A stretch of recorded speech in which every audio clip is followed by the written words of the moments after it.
Ruben, your work today. Are you going to be home for like the next hour and a half? Would you care if I go run errands? Okay, Remy's going to be asleep. Ari, I don't know. You can't run me. I'm sorry, I won't run. There you go. Hello, and welcome to another edition of Pathfinder, the Carrion Crown from D6 Damage. On our previous episode, we had an exciting leveling up section where a lot of us explained what we're doing with our characters, what's happening, what we're planning on doing in the future, and all that good stuff. But today we are back to the story, and we are about to enter the most dangerous arena that any of us have yet entered, a place where anything can happen at any time. We may not all survive the thrills, the chills, and the perils of local politics. Right. He's so and right. With that, I will turn it over to our master of ceremonies, the fulcrum on which the wheel of madness turns, the guy that we couldn't do it without, Doomboy. I would totally watch Wheel of Madness. Just a bunch of gibbering mouthers out in the stadiums, just the best. Alex Trebek would host. So pretty much when you're trying to solve like the letters, it's can I get an X, a Q? Can you? You know those letters are going to be in there because it's going to be some word like Zilnathium. Ooh, sorry, we were looking for xylophone. I guess you'll have to die. Or something. But when we last left off, our friend Raphael was making his way into the potion shop to try and procure provisions for the party. I tried to get all the alliteration there, but I failed. You note, Raphael, that as you're making your way in, you see the sheriff, who's kind of awkwardly standing, trying not to look into the window, but... What the... Sorry about that, folks. My phone turned on. Off. We just said...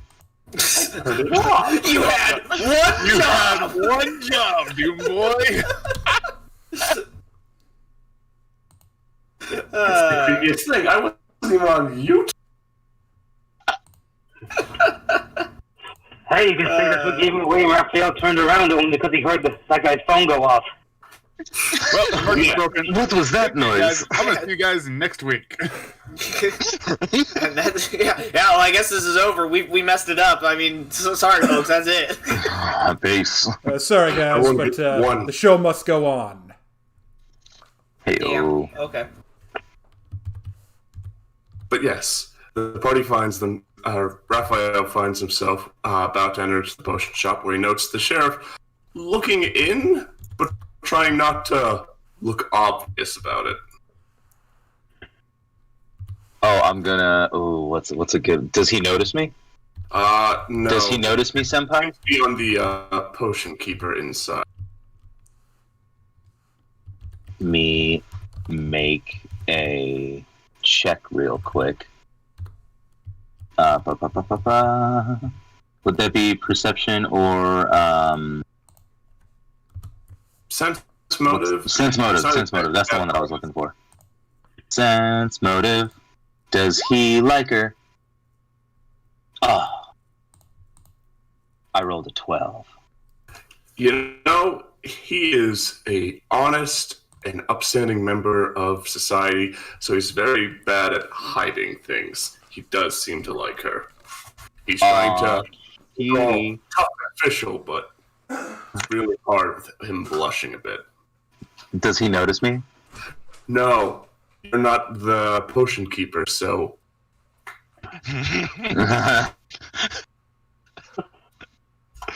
He's got eyes for one girl. Or man. It is a female.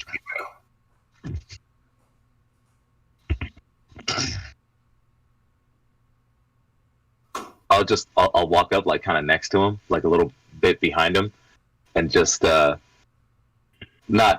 so loud, but just kind of slap him on the back and be like, "Hey, Sheriff." Hi there, Raphael, right? Oh, Iowa. How are you today? Oh, Iowa. Sorry. What? No. It means yes. It means yes. My name is Raphael. Rafa to my friends. You can call me Rafa. Don't suppose you mind me keep calling you Raphael. Rafa sounds kind of strange, if you don't mind me saying. Do whatever you want. I don't really care. Anyway, I see you have eyes for the potion maker, huh? I'm gonna start nudging him with my elbow, like doing the eyebrow thing. I can arrest you. What? What did he say? I can arrest you. These people, they trust me. I'm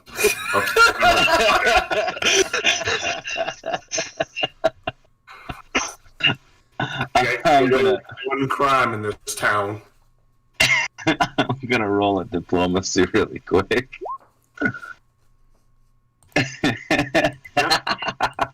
We can count on your support at the Senate meeting, Listen, right? hey, I meant no offense, but why don't you talk to her, huh? Son, I am a crack shot with a crossbow, a finer than most folks with my blade. I'm as kind as they come.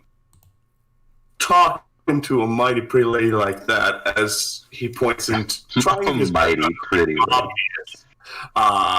But a suit-covered woman, gray hair, though you're not certain from age or from her work, rather large glasses that have led to quite large eyes, almost as big as Smiggins, and not exactly tallest, and rather rakish thin.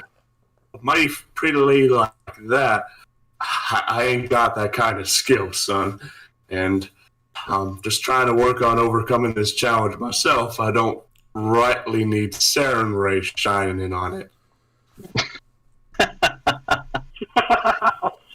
Oh, fair enough. And if you say I will bother you. No, how good I am with that crossbow. I would never do such a thing. How could you suggest that I would go out of my way to sabotage something so beautiful? I am here to help. If you tell the little one, I'll just kill all of you.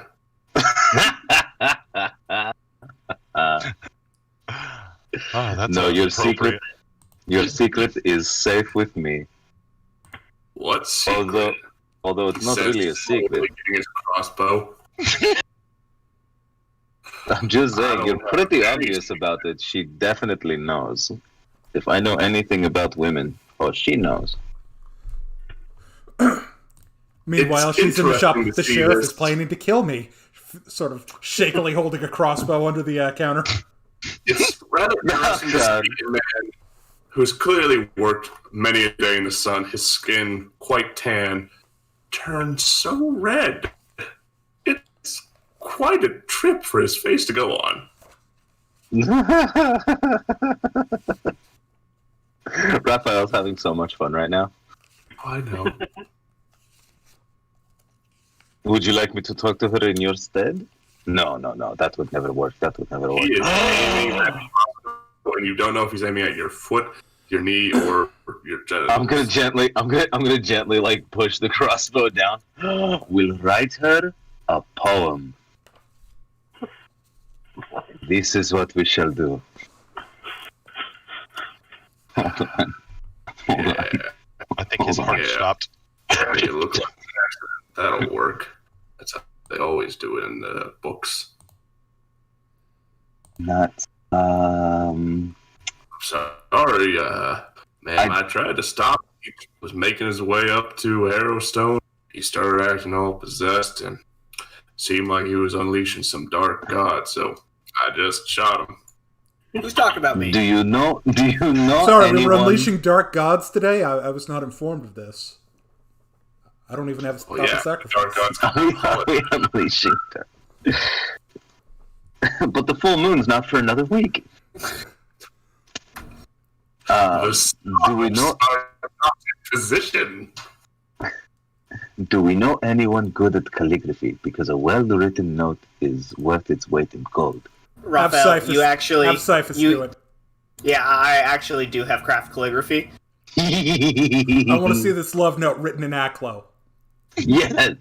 I just wanted you to know that you would know that I'm actually very good at that. Right. Seven. I have a total of 7 in there. I'm pretty damn good at right. He's got some penmanship for days, bro. so I'm sitting there going, do I know anyone with calligraphy?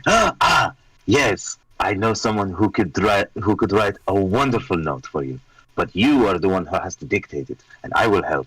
Okay, what's her name? Amandi. Amandi. Oh, beautiful name. You can write about how the moonlight shines in her hair, and how her glasses make her eyes look like swimming pools of beauty. Yes, and that you could swim in them for days, even though you can't really swim. Wait, can you swim? Son, you think I can't swim? Well, I don't know with you country bumpkins. None of you have, like... Come on. Anyway, work with me here. We're getting sidetracked. Now, what do you want Honestly, to tell me? I just might wait for what the council says, and then I don't gotta break any laws.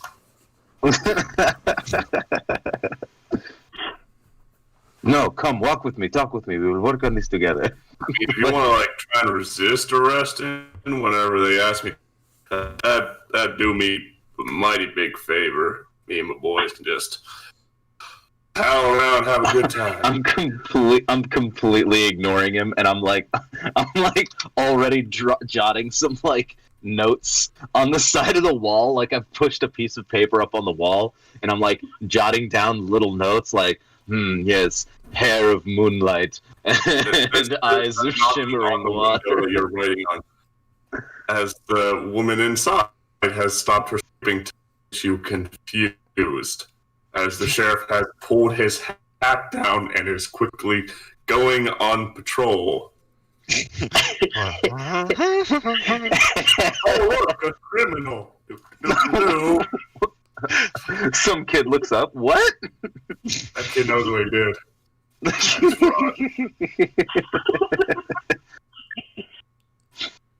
I'll shout after him, like, we can work together for your happiness.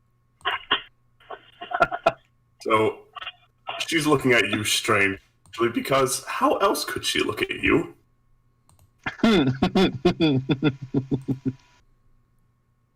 I'll fold up the little piece of paper and put it in my pocket and walk in. Hello. She waves. As she waves, a bit of soot and dust coming off of her. Can I make a perception check, please? By all means. What are you looking for? It's just the soot and dust coming off of her, you said? Yes. So I'm just, that interests me, so I'm just gonna, see if I can't, identify anything. That's just, various powders and whatnot from all the work she does in her alchemy. Fair enough. I thought as much. Anyway. Hello. My name is Rafael Ibn al-Badawi. It is lovely to make your acquaintance. Okay. I am looking for potions and ingredients of the like. We have those. Actually, hold on. Is craft potion a feat in and of itself? It is. Because I still haven't used my feat yet. Feat slot. Are you looking to craft potions, or...?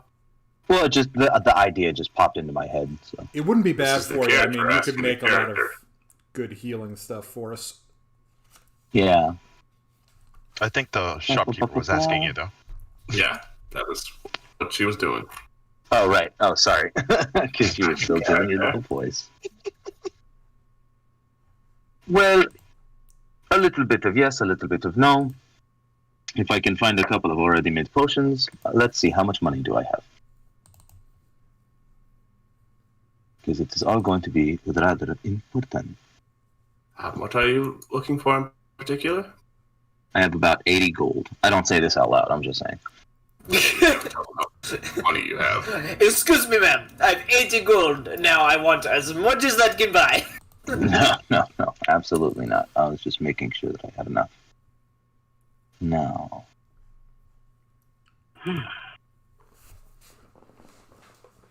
I've got that wand of cure. How many potions do people have? Okay, so just as a quick rundown for potions, 0 level spells will cost about 25 gold per craft.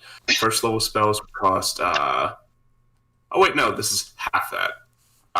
So 12.5 gold for 0 level spells, 25 for first level spells, 150 for second level spells, and 750 divided by 2 for third level spells. 25 for cure is not bad, especially since you get to add your it's caster level, right? I believe Yeah. so. Well, I think Which you get is to something set we the caster don't- level when you make it. Yeah, but that's what I'm saying. So that's something that we don't. I'm Like still working on trying to up my music game, but I was like, okay, I need some like idyllic country music, and all I have is Witch Mountain, Terror, Horror, The Longest Ray. I was like, come on, where's the comforting stuff? I did not grab any. Says a lot I about that, huh, forgot. bud? Existential dread. I forgot that there was music going on. I mean, 25 gold for a D8 plus 3 is not bad.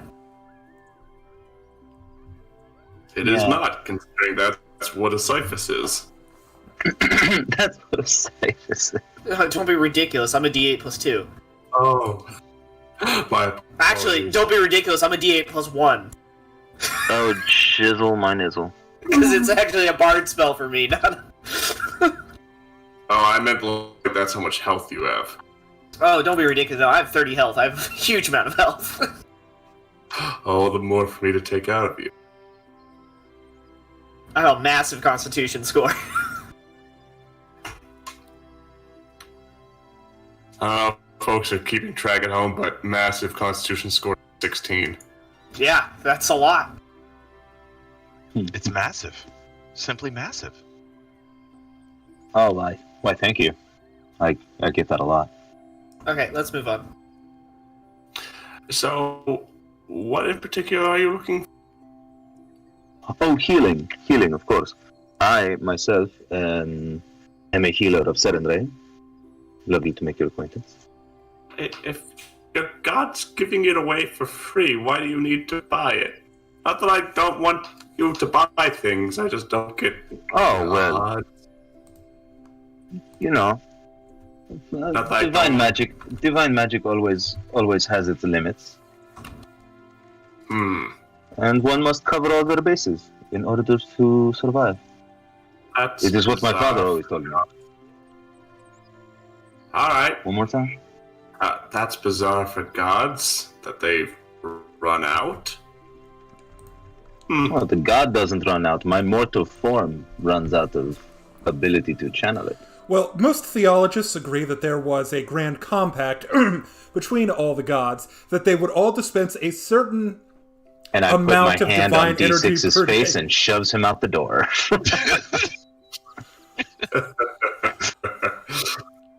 It's like he pops in out of nowhere. Well, actually, You were actually making your way to the local magic merchant just to see how he was doing whenever you did that inquiry.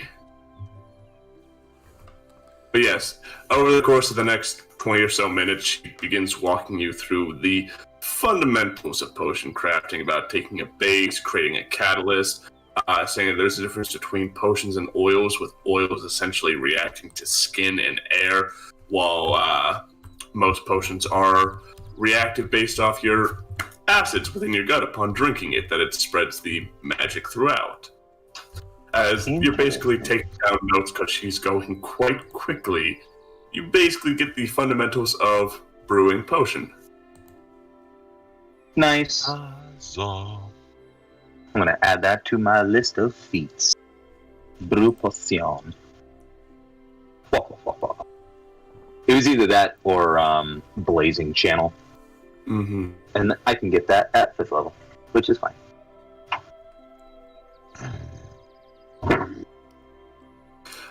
So, is anyone else doing anything today as you wait for the, well, not a trial, but we can make assumptions tomorrow? What trial? Oh, while I'm there, while I'm talking to her, I'm also taking down notes about like her likes and dislikes. I'm like asking her little random questions. Like, Oh, by all means, ask her a question. I'm not trying to be like overtly like obvious. You know, I'm just kind of like walking around the shop and like looking at things and going like, "So, do you have any pets?" I did. As she points to a dead canary in a cage. I can't really reach it, so I can't change it out, and I don't know where my ladder went. Oh no. Am I tall enough to get at it? Yeah, totally. Can I? Would you You like? need to put your arms above your shoulders. Would you like me to get it for you? Alright, I've just been burning incense to get rid of the smell. I'll get it for you. You do that? This is I'll do like a little. You want me to like bury it or something? Like, what do you want? Sure, if that makes you happy. Okay. So, Grigori, while you're in the forge, crafting some bullets, you see Raphael making his way out with a canary in a cage. That's dead. Well, I mean, it's her bird. I was like, what do you want me to do with your bird? Like, Raphael, is the air bad in that shop? Boom! The dwarven woman who's been helping you smelting up some bullets gives you a nod, which is saying something considering that she's in a forge.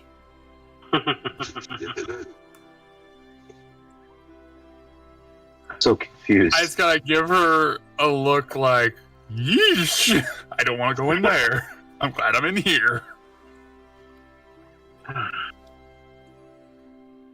You're just seeing all of this transpire, Deacon, as you're going your day. These petty Also- mortals with their petty mortal concerns. With their pet mortals.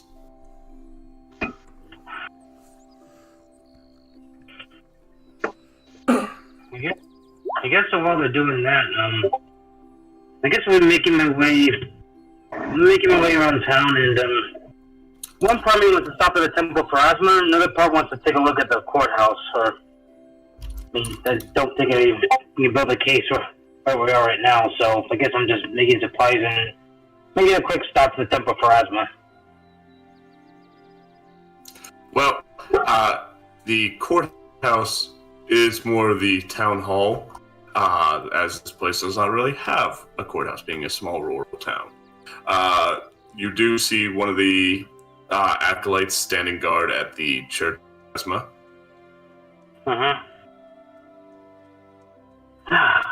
right. I guess muster some courage. I go up to the acolyte and I go greetings. Greetings there. Thank you. Is the church open for visitors at the moment, or are you in the middle of something right now? Faith is there for those that seek it, if you like. Though you carry a symbol that does not, do you not? Are you Yes. and walk you through that? Oh, no, thank you, but well, I do confess while my family follows Desna, I guess I'm me, while I do have respect for Desna and, well, a good amount of the gods, I'm not really what you call an ardent follower. Not that I don't have respect, it's just, I'm not exactly that much of a hard follower, at least in my own words. Well, though I guess I lean more a bit to Desna more than anything else. Although I don't have much faith in luck itself, contradictory as it sounds. No, this may sound weird, but I was wondering if I could commune with this Pharasma a bit. I feel I owe an apology for what transpired the last time I was here. Well, being my companion, so if anything else. I see. Yes. Truthfully, I don't know what her... Go ahead. You would like like you can pay small tithes to Plasma. She is quite keen on accepting them.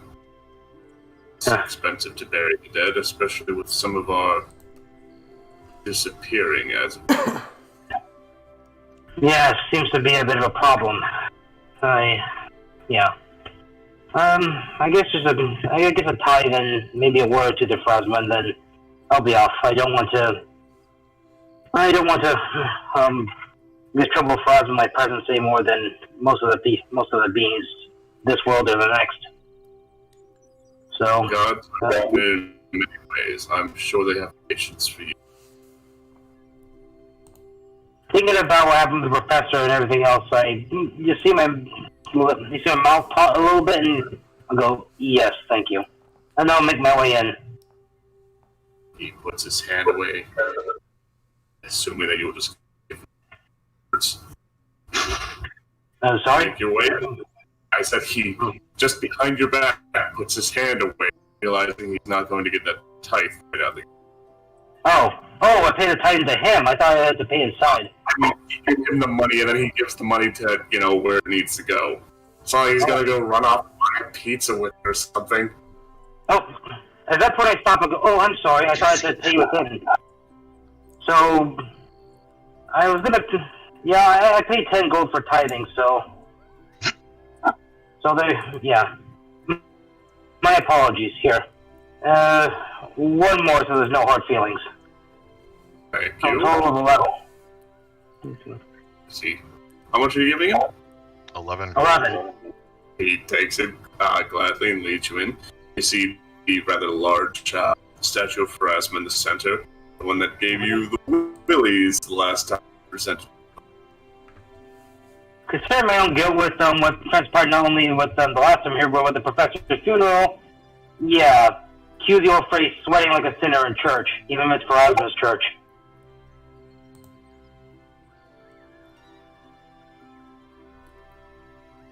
I then turn to the acolyte and go, pardon my ignorance, but how does this work? I just kneel at a place, say a couple words, and that's it? Or does there have to be a full ritual? Again, I apologize. I'm not familiar with the workings of Phrasma's church. I was unaware that Desna was a god of apologies on that she... Well, not to say that there aren't people with remorse among Desna's ilk, but it's much more the person within. This is more of a personal thing I feel to keep account with, not anything to Desna herself. Truth be told, I don't know what she feels about me. I mean, Charlie likes my family well enough, a lot of them turned to them being Versarian travelers, but me, I'm not so sure.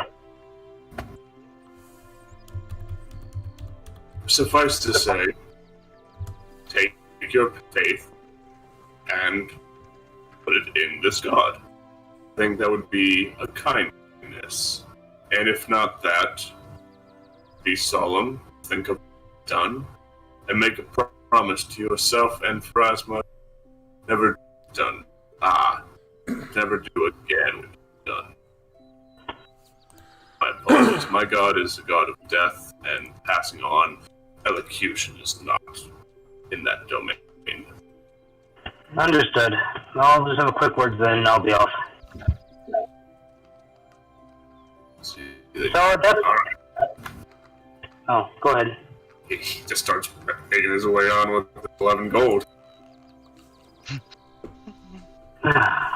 I hope... Swear to myself, I go, I hope wishing to see the dead off in the most respectful manner basically keeps them forthright to any integrity when it comes to putting the money where it belongs. I say he's slightly thinking about the charlatan. I say this to myself more as an internal monologue than out loud, so I'm not thinking it to myself, but after that I just take a seat in the pew and I guess more than anything else I don't know if you fold your hands or anything like that, but I guess taking a more reverent stance, I just go, forgive me for this intrusion, Phrasma, but well, not too sure.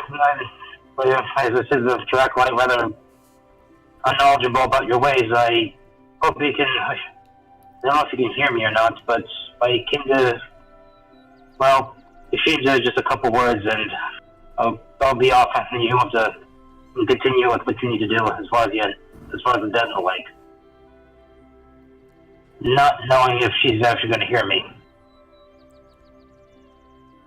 He side.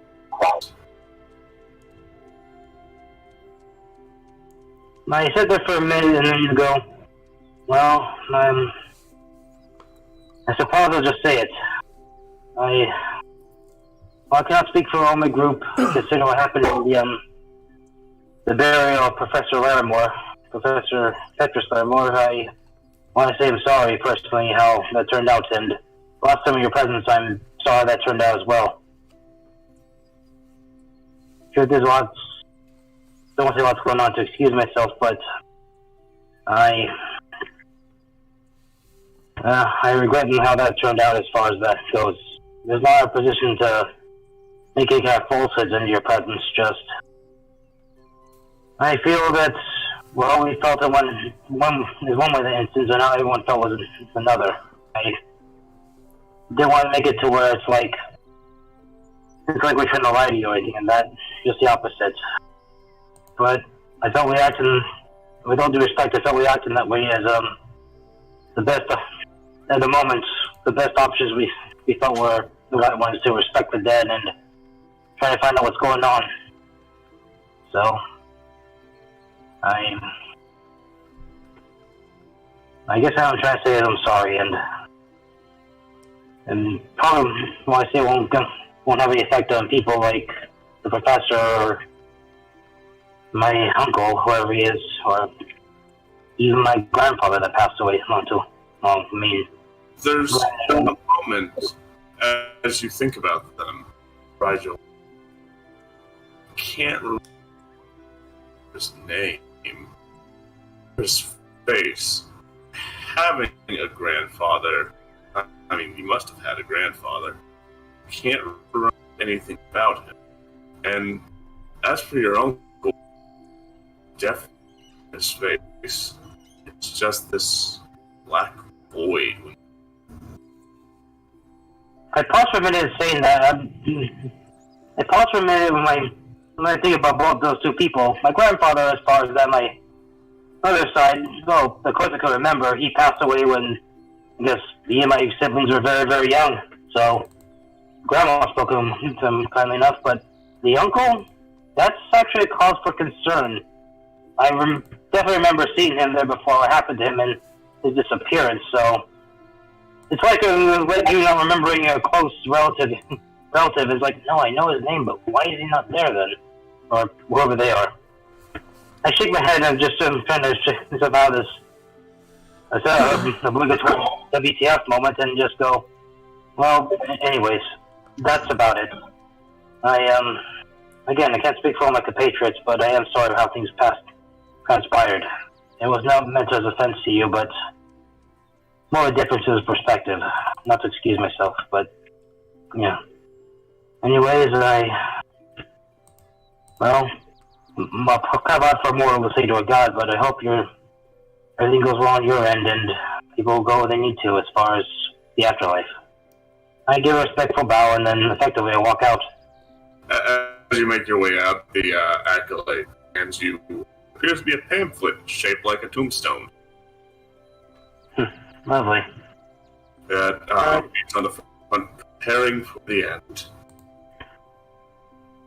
Just in case you were interested in some literature to get a path. For a little small smile ago. My good acolyte, you don't know how appropriate this is, as far as what me and my compatriots have to do. But thank you. As I make my way out. Wait, what are your friends like? Suffice to say, we're just trying to handle some loose ends with the professor.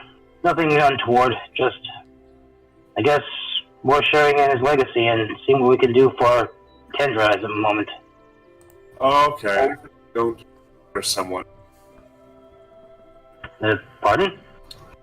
Ready to murder someone. I didn't turn him. Why would we do anything of the sort? In fact, if anything else, it seems like someone else has been doing something that kind of evil, and we're trying to best to see what's going on, if not stop it if we can. Just saying, rather vague. Whenever it comes to our profession, it's usually not murder. Well, I can assure you, ours is not anything like that of the sort. In fact, if anything we could try to do to stop such a thing, we will. I say, rubbing my brow. Well, regardless, Deza's blessings upon you, for what that's worth. Alright. And then I continue to walk away. I really love how Rigel is good at accidentally incriminating himself. Mm-hmm. What? How did I incriminate myself in that instance? I said, no, we're not doing that. That's And exactly that's just what a I murderer would would say. say.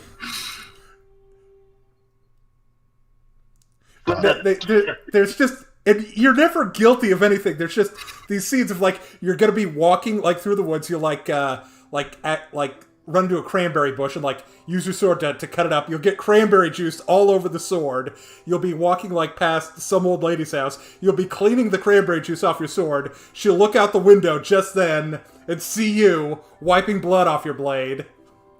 It'll be great.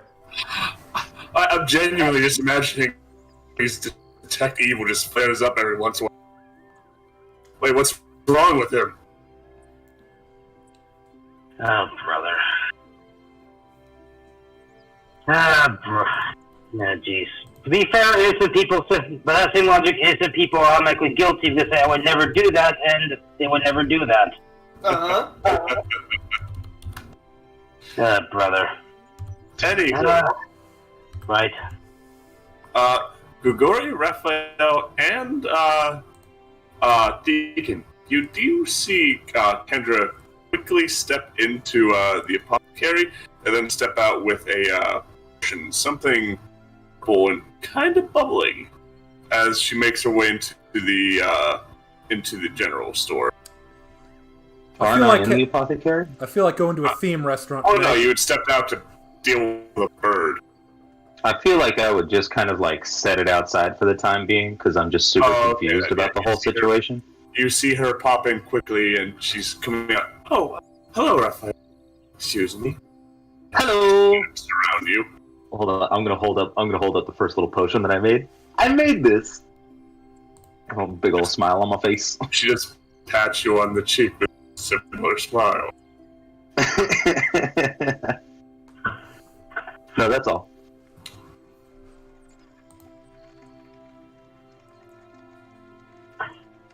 So yeah, she makes her way into the general store. You're a general store. General store. I wish I had message just so I could message Cyphus. She's on the move. Overwatch. Fucking, you see, like, we see her walking around, and then we see Cyphus, like, 6 feet behind her, like, ducking and weaving and, like, dodging and, like, hopping into shadows and shit, watching her. Seems appropriate.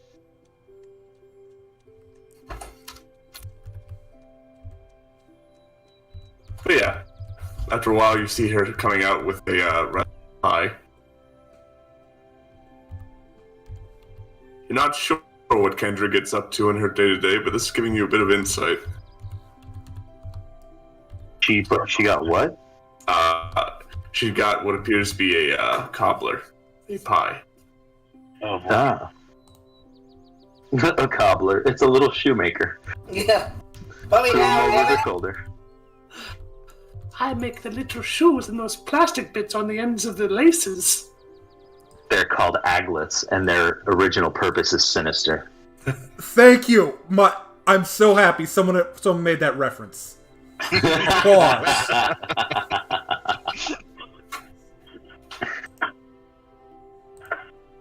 Anywho. So, anything you guys want to do as we make our way to the next day? Oh, Jack has been running around in the woods. How many bullets did I make again? How much did you buy? Stock plus You can't that. How much expect him money to did you remember spend? that. How much money did you 2 spend? weeks. Oh, you don't remember how much money you spent? Damn. Shit. This is Well, why you didn't get very many. This is why I need to write this stuff down. Yes, definitely. Mm-hmm. There's one item I'll inquire about at the item shop. Whenever we Okay. get a chance.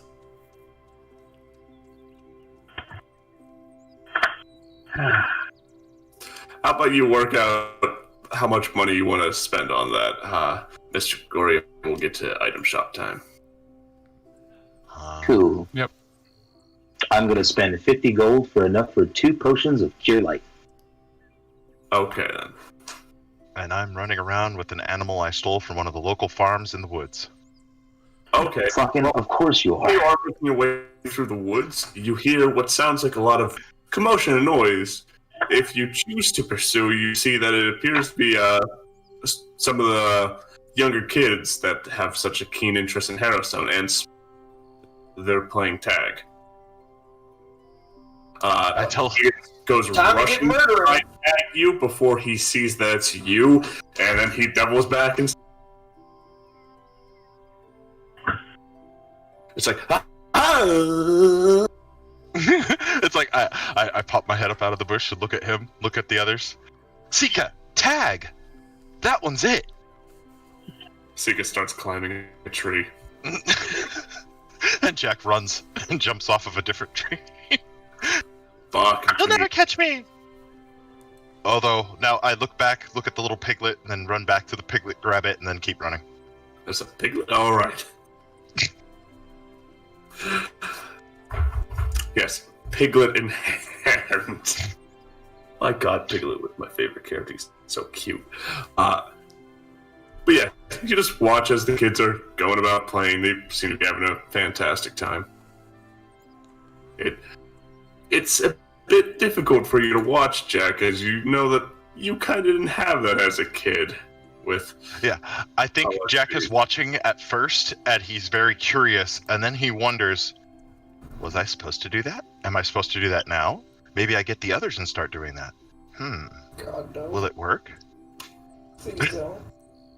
And then he's sitting there with the little pig as he's making small incisions in its back and sides. Jesus Christ. This gets worse with every word out of your mouth. They're not deep incisions. Does that make it better? Quarter of an inch, no more. That's by 1,000 cuts. Is this thing still alive? Yes. Fuck's sake, dude. It's making but an awful I'm the noise. evil one who's summoning yeah. the dark god. I hope you know that this little piglet is making he's horrible noises. making a ruckus. Which is why I'm so confused at the children still being able to play. It's like, wow, this is entertaining. I didn't know that joy could supersede pain. Hey, mister, my old man's a butcher. I'm used to animals making crazy noises.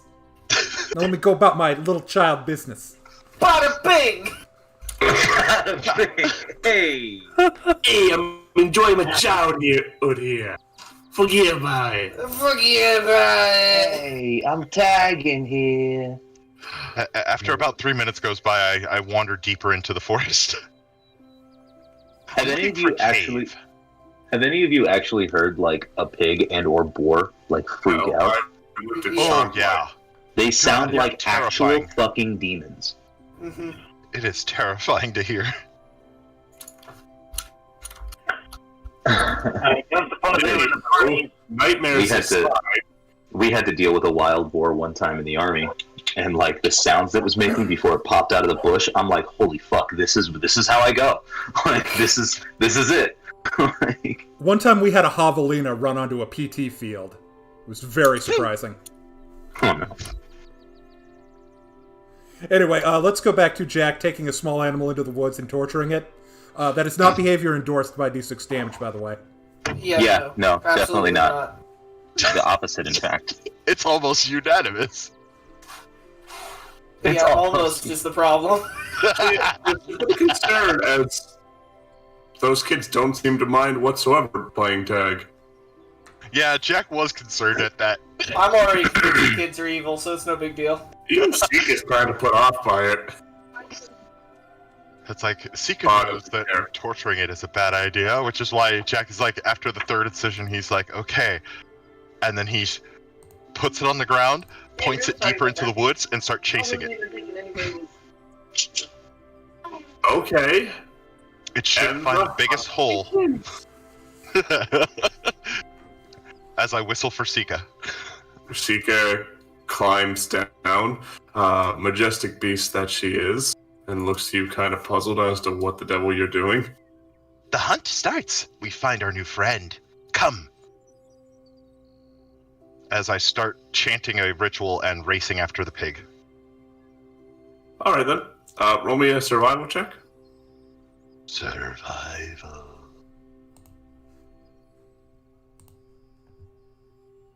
Did you expect something like that, folks? Because I didn't. I've stopped expecting things. Sorry, you need an 11 to survive. Oh, hold on. Then I'll use the proper.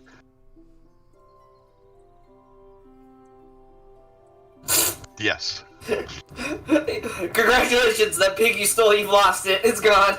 Well, so she can't lose it because it's bleeding. So after a couple of minutes of chasing after, you wanted to get like a bit of a head start, correct? Just a little head start, yeah. So after a couple moments, you call out to Sika, hoping that she might have found it, because you're kind of struggling. And Sika just pokes her head out of a bush, holding Smiggins. Just like, has him by the scruff of his neck. Not that pig, the other one. Ooh. She puts him down, just pats him on the head. Smiggins is terrified. As he rightly should be. And you want to roll another survival check for the hunt. Have music for this. Yeah, we'll do terror. Actually, I got one for this. That would be proper, yeah. I hope people were very clear about me not using their music anymore. Oh, yeah, probably. I'm not surprised. They never did like us.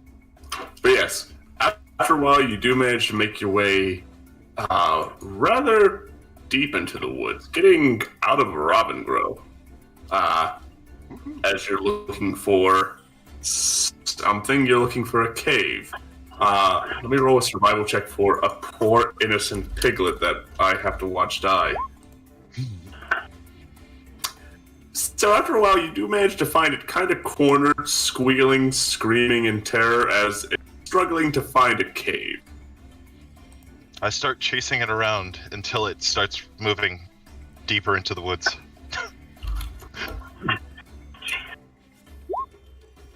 Yeah, it's starting to bleed a lot. It's getting weaker and weaker as things are going, and it's just such a wee little thing.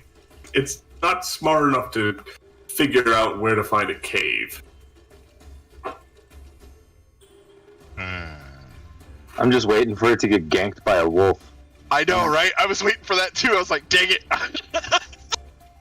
You're gonna... It's like, oh, we're getting closer all of a sudden. Wolf. Ah.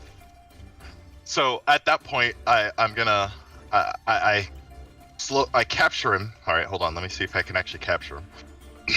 He is kind of greased up by his own blood. Yep, blood. Deity, sweat. We...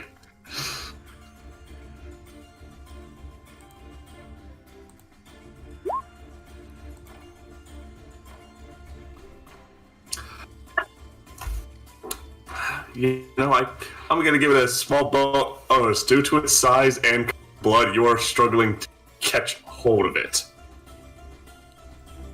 With a 12. I'll have Sika coordinate with me. Okay. Don't get any of that blood in your eyes. That shit burns. Oh boy, does it. You guys, alright. So Sika manages to pin it down so you can get hold of it.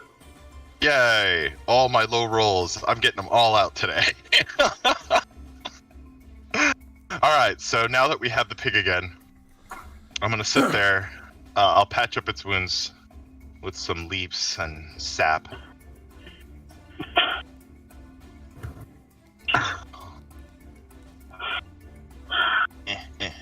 Alright, so wait, roll me a heal check. Of course. Slowly but surely, you do manage to calm it down and secure its wounds. All right, I start heading back towards the Ravengro area, looking for any distinctly odd formations in the terrain. Roll me a perception.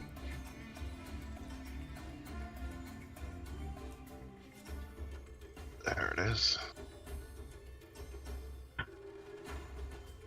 So, as you're making your way through, you know that a lot of this land clearly has been cultivated to some extent. You see some place that would have made for good caves, but it seems as though they were filled in, that they didn't want the idea of big bats being around or something nasty lurking within. But there's also a certain smell that seems to fill the air as you see what appears to be cigar butts. Looking up into one of the trees, you see your friend hanging by his horns, chomping on a cigar. You know you're supposed to smoke those, right? I do what I feel like. Oh, I'm not supposed to smoke them. I'm too young for that. Oh, you.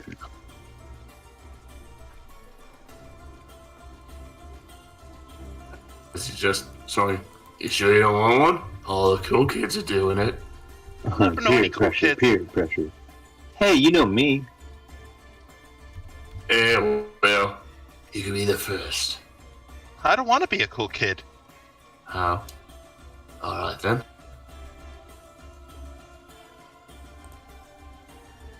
Have you seen anything big, dark, and menacing flying through here? Partially touched by the plane of the air? Every time I look in the mirror. In the mirror, you say? Yeah. I mean me, just so you know. He looks at him from multiple angles. Does he have wings? No, but his cloak kind of looks like wings. He goes, "Nah, I can't ride you. Sorry." I mean, not with that attitude. Oh, that attitude.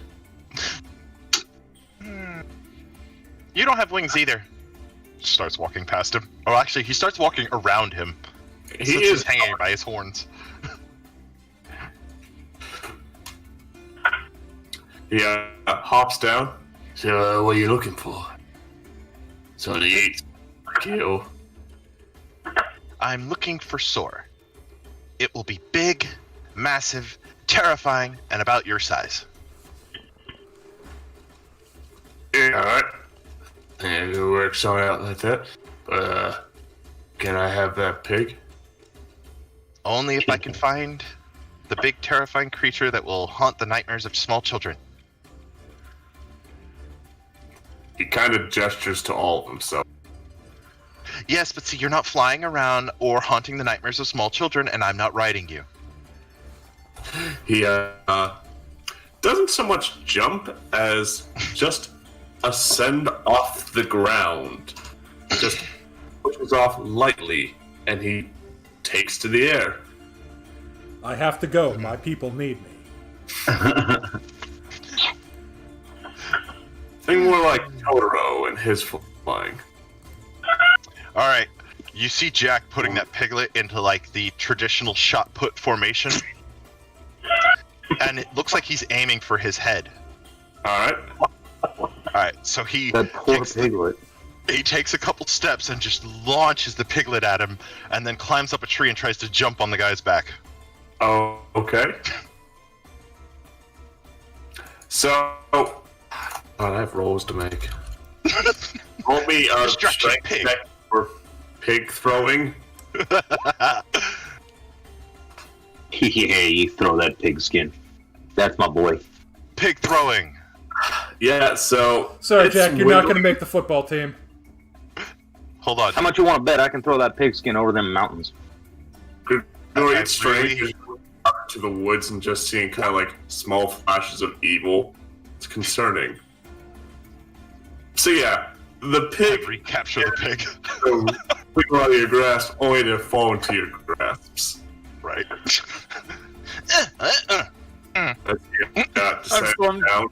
So Grigori is walking by and he's like, "My evil sense is tingling." And just me, don't Raphael's worry. sitting there going, "My vegetarian sense is tingling." And then it turns to Cyphus. Cyphus goes, "My tentacles are tingling."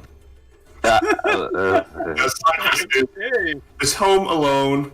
There's some books to read. There's some tea that's Raphael whipped up. Life's kind of nice here. Not enough for you to stay. There's some, though. there's some tea that Raphael whipped up from some mushrooms that he found in the forest. Yeah, it's real good shit, man. Like we walk back into the house and Cyphus is just laying on the ground with an empty cup next to him. He's just like, I Oh, no, I'm dead." understand everything. The world I makes sense now. understand nothing. This is why it pays to have a man from Katapesh in the party. Yo. Oh boy. So yeah, Jack looks at him, looks at the pig that didn't make it to him, and he goes, "You don't seem adequate," and then starts running around in the woods, looking again for a cave. He's Actually, kind no. of like, Now he's going to a barn. okay. If they took away their natural homes, maybe they found new ones. So, after a while, you do make your way to a barn where you do see some people looking for their missing piglet. Roll me a perception check. Wait, if I see the people looking for a piglet, I'm gonna start covering the pig in mud, and then continue my journey. Perception, though. Are you going to leave the pig? Oh no, it's coming with me. It's bait. Oh, poor thing. Just all of us floating up with a car. Yeah, so you do get a good eye in here. You see this place isn't full of bats, but it does have some rather large owls. Most of them are asleep, but there is one that is larger than the others that seems to be watching over the place. I'm looking at that one. Now we're talking at least as big, if not bigger than me, owl. Oh, yeah. Jack keeps looking at it. It looks upon you, and it has kind of a toasted marshmallow kind of color to it. Mostly white, but darker browns along the edges of it. It has a piercing glare, as despite your stealthy nature, it seems to be watching you. Oh no, I didn't walk in necessarily stealthy. It was I peeked in. Air to you. True that. So at that, as Jack notices that he's actually paying attention to him, he gives the pig to Sika, having her pin it down, and then he crawls inside, goes up to the rafters, and just kind of sits there with a couple of random. Did you give the pig to Sika? Yes, she's All right. holding on to it.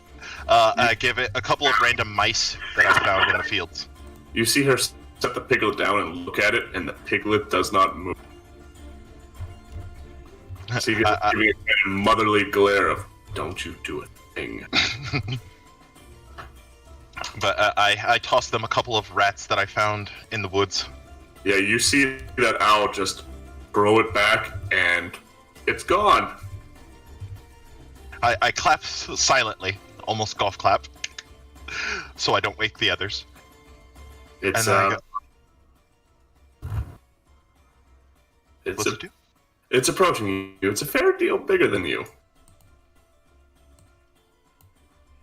Hey, can Jack do it? Not right now. That would require a different spell. Jack just looks at him, and he starts, he's checking the roost for any signs of bat skeletons, bat guano. You do see that a good bit of this owl's nest appears to be made out of bat wings. Ooh. Alright, handle animal time.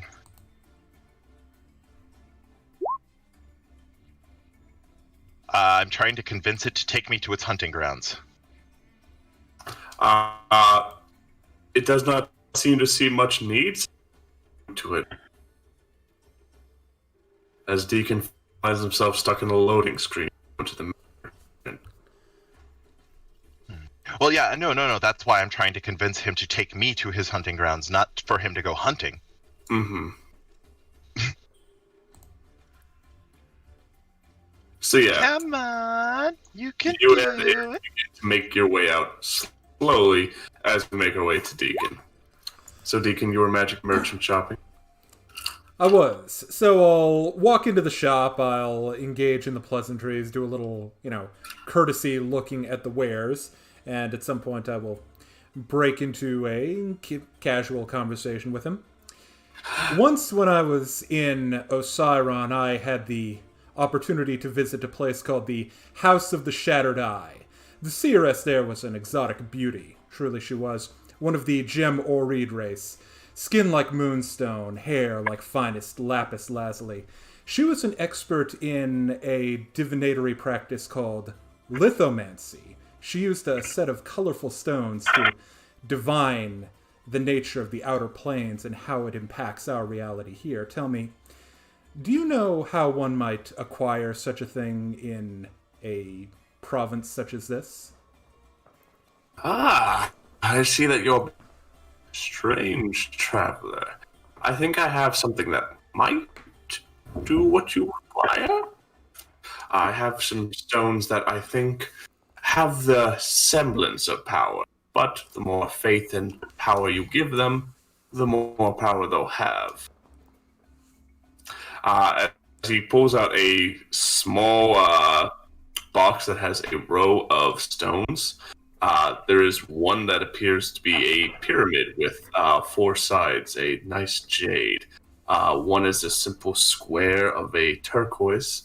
Another one has 8 sides to it that is made out of what appears to be a cat's eye, carved down into the shape. Another one has 10 sides to it, rather strange rhombus that is made out of marble. And finally, there are 2, one that has 12 sides to it that miraculously is almost like a perfect sphere, but as he points out, has 20 sides to it. Both of them are made out of what appears to be diamond. I see he's got the premium dice set. Oh, yeah. He also has lands in the back if you're looking at a deck. Oh, okay, so it's one of these shops. Okay, how much for a Black Lotus? I really need one. Oh, they're gone. All the dragons bought them up. Damn dragons. Damn dragons. God, just imagine killing a black dragon and finding it just has a paper hoard that's just Black Lotuses. That's a real good hoard, though. We're rich if we burn half of this. Or, this hoard is far too dangerous. It must never see the light of day. Anyway, back to Real world. shopping. Yeah. Real world. I will peruse the stones. Let me make an appraise check, so if I can see if I can figure out exactly what he's selling.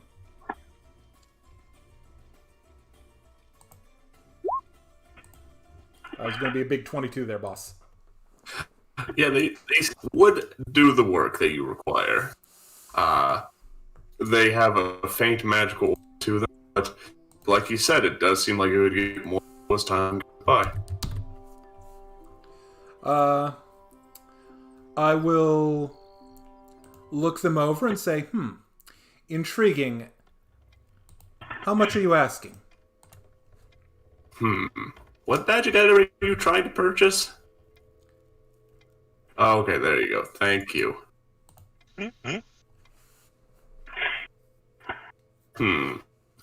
I would be willing to sell you these for roughly 200 gold.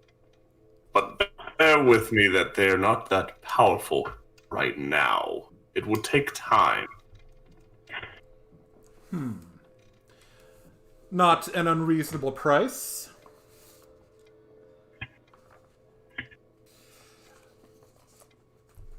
So, I'm in the middle of doing a job. When that job is complete, I will be paid for my services, and then I shall return.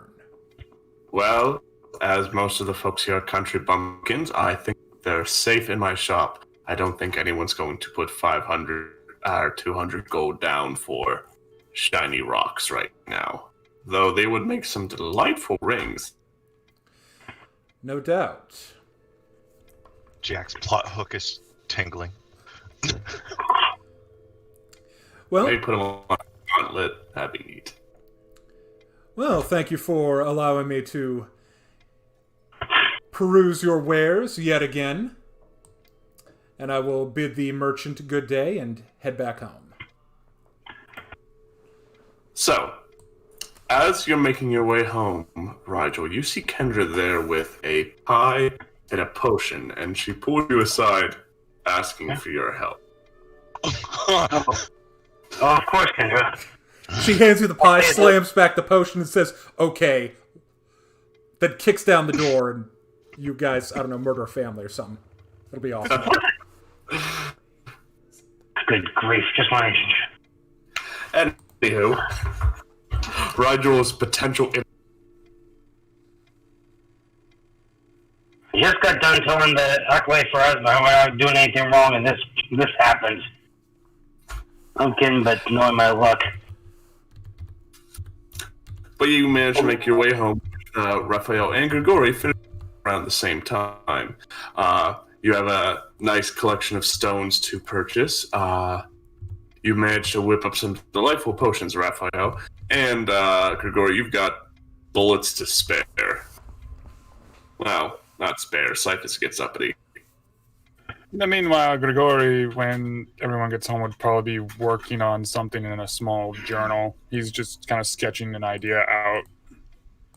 What have you been up to this entire time, Cyphus? Or did you indeed trip balls? I think tripping balls is fine. Okay, so My man. you find Cyphus is there, holding Sal like a baby, just gently caressing him and just running his fingers along his cheek. Sal seems to be into it. This Cyphus episode seems brought to to be you out by of it. psilocybin. We'll call this ship Cyphal. Oh, Oh, good lord. I guess, well, I'm trying to... Before I ask Kendra what you're saying before, I guess I catch Cyphus doing that, just blink from him going, I sure going, like, okay. I'm glad Cyphus is coming out of his shell a bit. I'm not sure what to make of this, and I want to ask what's like, much less if you can ask, whether if it's a really good idea to ask. I turn I'm gonna to go him, over- and I will cast on myself Horrifying Visage, and tentacles just pour out of my mouth. And I go...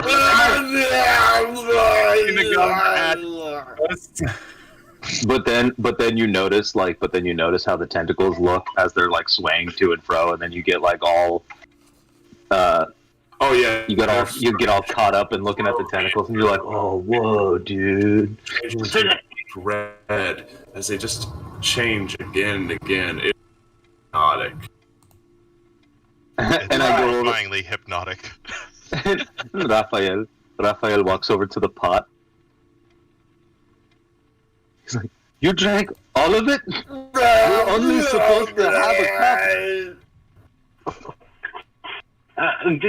Raphael, a cup of what? What in the name of everything?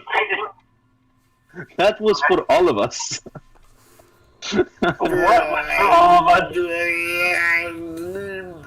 Oh, good I'm sorry, it's lord. not horrifying visage. It's face of the devourer. Power. So much better.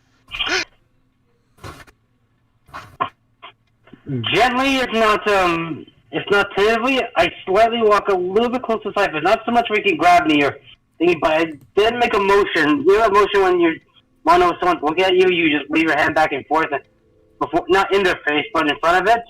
That's exactly what I'm doing. My eyes pop out of their sockets, and you see that they're on the ends of tentacles, and they look at you. Awesome. We need a picture of it. We need a picture of him and Sal together. You know. Right? They're imitating each other. It's rather upsetting, Deacon, as you've seen worse. You've also seen something look like that. Raphael, please tell me there's I guess, lack of a better word, a cure for this? Oh, Whatever it'll this just wet is. off. It'll just wet off in like another 3 or 4 hours. So, Right. gently patting your head with eyes. Thanks, Sal. Not you. Oh, man. Cyphus. What about There's no comforting you. He's not that I don't big a mind having a snail. hideous face. So, after a while, Jack, you do find your way to what appears to be a small apple, where you can see that the owl has been feasting upon bats. I find a what that was feeding on the A small apple orchard where the owl has been feasting on bats. Oh, okay. I look at this and I go, thanks! And I give him a couple more rats and then I head deeper into this orchard. Okay then. You do find a rather large tree of hill that seems to be the nesting place for most of these fruit bats. Okay, I will have Sika set up in a nice ambush position somewhere outside of the initial range of that tree.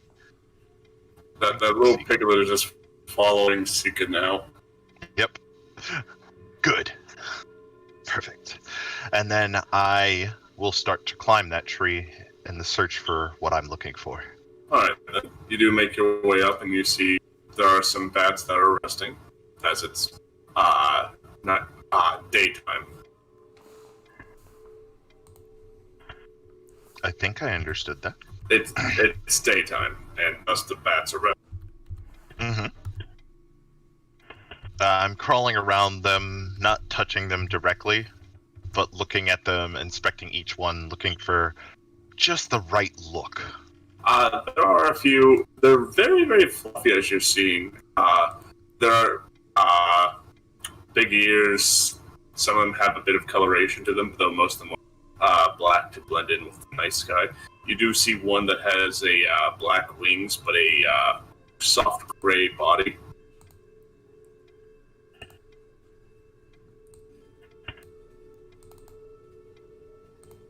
Some of the sleepy bats are starting to wake up just seeing you, not registering you as a threat, just kind of not sure what you are.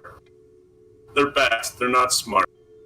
Oh, I am going to start imitating the natural sounds and motions, and even try to hang upside down, probably to my failure, but it'll be fun. By all means. So, what I think they do... 13, not bad. What I'm seeing them do, how I imitate them, just as bad. So you are hanging, making... And though not smart, they are looking at you fuddled. That's alright. But I now hanging have the upside down, charm. so it has started to hang on to you. There's a good, 12 or so hanging from you, grabbing onto whatever they can. There's one that's hanging from the end of your hat.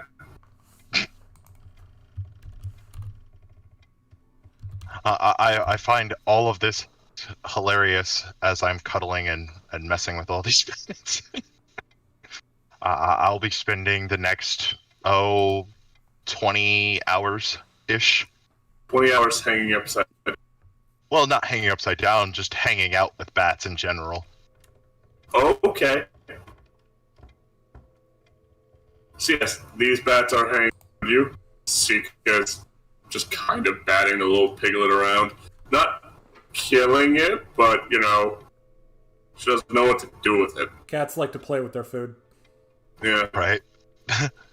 It's like the only thing I say before I start like seriously like trying to embrace my inner bat is, yeah, eat it if you need to, but Sika's just kind of resting there and it's snuggling up against her. And she's just looking to it really confused. She's not used to prey that does this.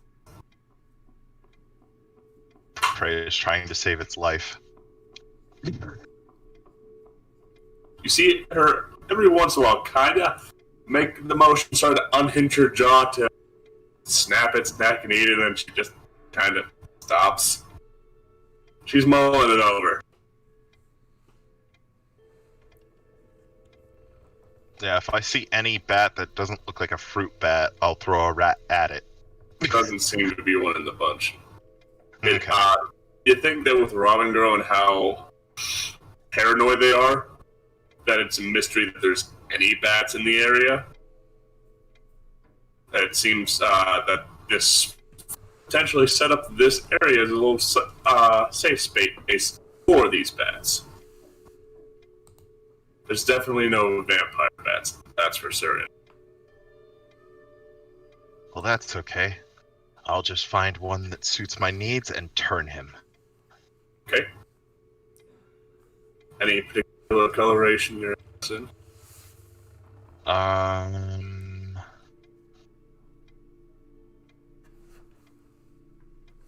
Either one that has a significant lack of fur, or one that has an overabundance of fur. After some looking around, you do see what appears to be a fluff ball that barely has wings poking out, as you see a little tongue snake its way out at you with your nose. There's my bat. Kind of hanging on your chin, looking you in the face. I just kind of look at it and I kind of go, "You're cute. You're not going to like this, and you're going to love this all at the same time. But don't worry, I'm doing it for your own good. And my good. Mostly my good." Who taught you the Slanesh anthem? I think it might have been Deacon, but I'm not. I can't swear on that. Okay, yeah, that's true. Fair. Just to give you a frame of reference. Also, folks, if you're interested, come into the D6 damage server, where I'll be posting this little bad picture. Stop touching me. I like the first one better.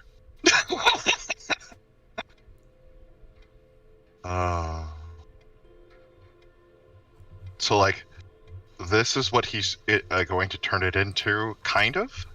But this was the mental image I had of my... Oh, wait, where is it? There it is. Yes, you do begin making your way out of the orchard, bat in hand, and it now grows much larger. It's getting to be a bit dark, but this bat seems keen on following you as Sika's picked up this sleeping pig with jaws and is just giving it with. She's not attached to it, she just doesn't want to eat it now. I'm heading to wherever I think the dark energy is gathering most in this region. So that's most likely Harrowstone. Yeah, that's Harrowstone.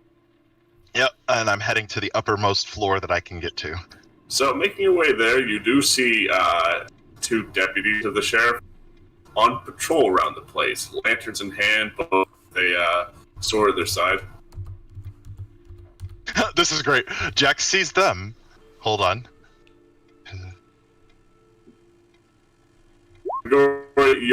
He's up to something since beginning to tingle. Right, Raphael, you're getting it up on your radar too, as Jack's not been around. Sense motive? I'm gonna what? Just a bad vibe that Jack's up to something. Oh no. You know what? You think Raphael Raphael has done enough. May I do sense motive as well, just so I can ask a question?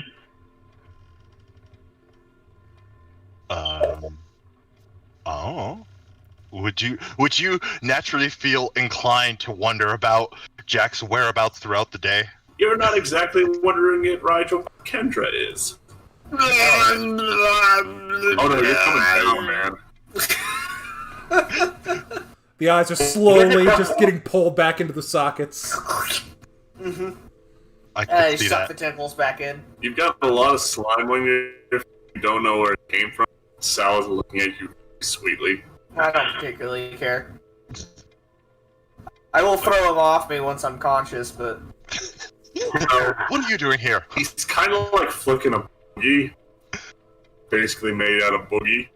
So after a while, he gets the from. After a while, he gets the idea and removes himself. Oh, cuddle time's over. Anyways, I get turned from that and slightly worried about Cyphus. I go to the kitchen and ask Kendra if she needs help with anything, and to ask about both the potion and the cobbler. Well, you see the potion's empty, and she's cut the pie into multiple pieces for everybody. She's evil, don't trust her. Kendra, what was in that potion bottle? I asked, slightly concerned. And she just puts it in the garbage. Why?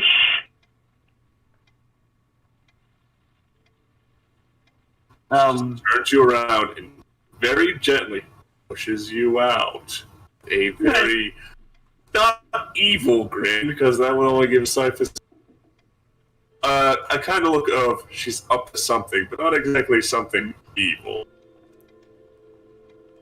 Well, considering that Cyphus is consulting the speaker about secrets of the universe by way of mushroom tea, I'm slightly concerned, but I'm just watching. At this point, slightly watching Kendra, slightly watching Cyphus, and thinking, is there anything I can do about the situation at all? Or at least not be as accountable as this is going to go down?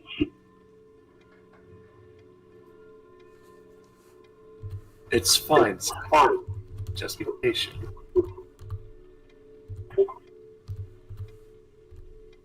So, Right. so yeah, Raphael and you don't know where Jack is, and that's deeply concerning. Well, for me, at this point, I feel as if Raphael has done enough with regards to Jack. Very fair. He's going to do what he's going to do, and there is nothing we can really do to dissuade him. All we can do is try to minimize the collateral damage. Iowa? And I'm going to drink the cup that I stashed away. You know, there's a brief pause, just enjoying it, and it starts to kick. So everything begins to race past you, and you're sent into the deep cosmos. You see Sal there. He seems fine. Sal there, and Neil deGrasse Tyson, and Joe Rogan for some reason. Sal just gently spinning through the cosmos. But it's just Neil deGrasse Tyson's head, and he's like explaining infinity. I can't do a Neil deGrasse Tyson impression. So Jack, you make your way up into the tallest tower of Harrowstone, where you see what appears to be a chopping block and a scythe. The highest room of the tallest tower. Jack looks at both of those objects and is slightly concerned as to why they're up here. I'm more confused as to why you'd have a chopping block and a scythe. Uh-huh. Right? It's for when you need Like, to I'm not execute gonna- the I'm not- wheat. I'm really not Execute the concerned wheat. about it being at the top of the prison. I'm more concerned as to why the hell you would have those two things together. Like an axe and a chopping block, that's fine. Or just a scythe in the grave, I don't know, but scythe and a chopping block? That's just fucking weird. There's a bit of Very concern. weird place for the farmer to stash his tools, I agree. There's a bit of concern, Jack, as you see that scythe still drips with blood. Yeah, I'm gonna go onto the roof and set it into this room. Okay, then. Making your way up the vines. It's like dripping blood sight. No, I don't need that much evil. Roll a perception check. I'd love to. Let me find the dice.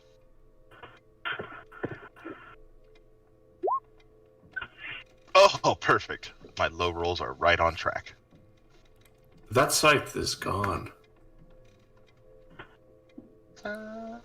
Alright, I gotta tell Cyphus about that. So, yes, make You your mean way... you gotta? You mean you gotta tell Cyphus? That's how you say I wisp. Scythe. So making your way all the way around Harrowstone and up there, still unnoticed, you begin your ritual with this bat. Hi, how are ya? Hi, how are ya? Hey, what's your name? Oh, that's Slowly appropriation. watch as its fur begins to get fluffier, almost about the size of a bowling ball of hoof. Its And then wings. As it's growing, I gut the pig and spill the blood in front of it. Fuck. Lord. Yeah, the chat is not themselves the most yikes part of What's this whole Jack's thing. alignment again?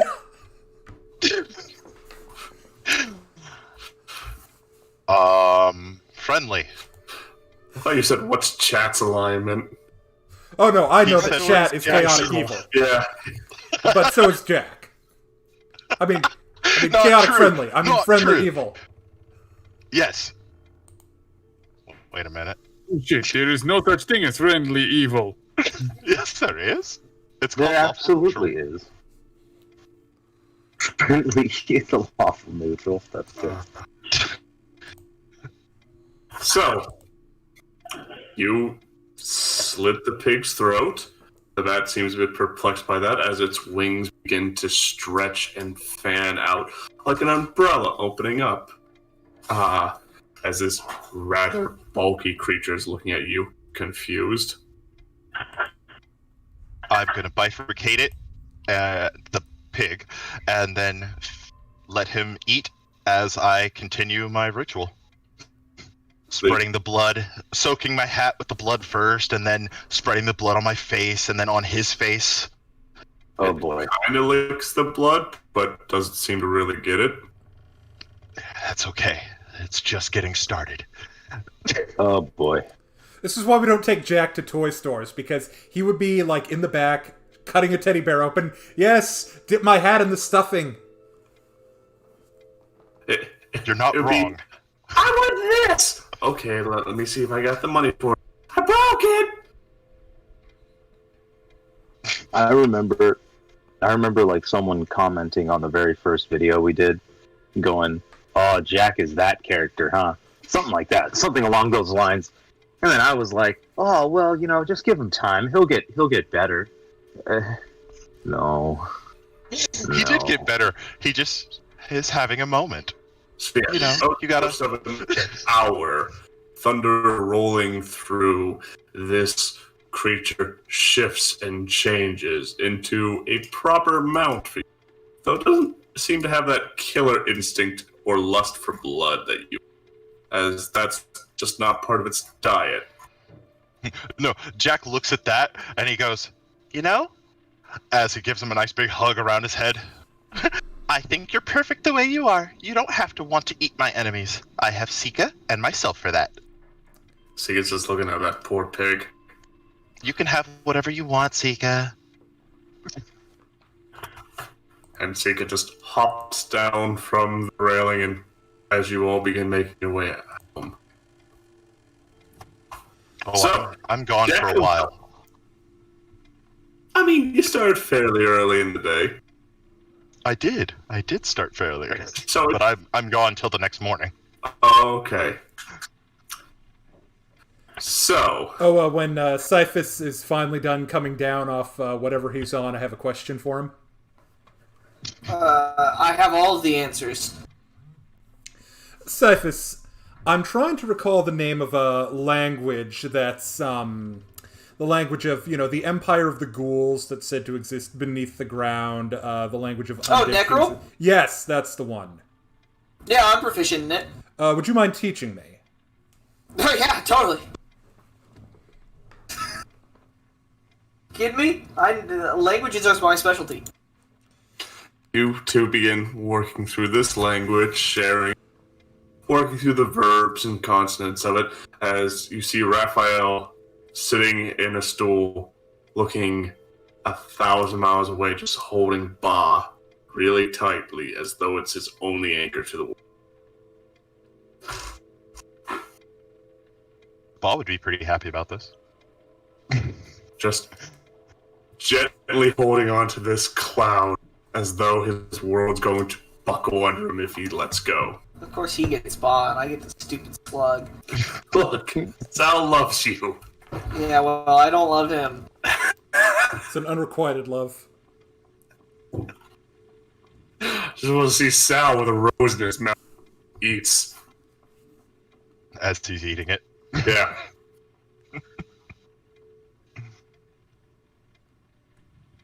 So, Jack, you come home at around the morning. The bat's a little bit sleepy, but you see what appears to be some pie that was left out for you. A glass container with your name on it.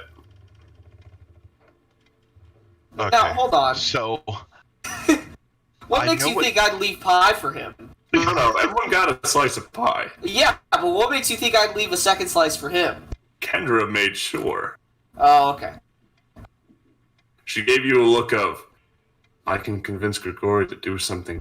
No. Yeah, if she's insisting, that's fine then. Mm-hmm.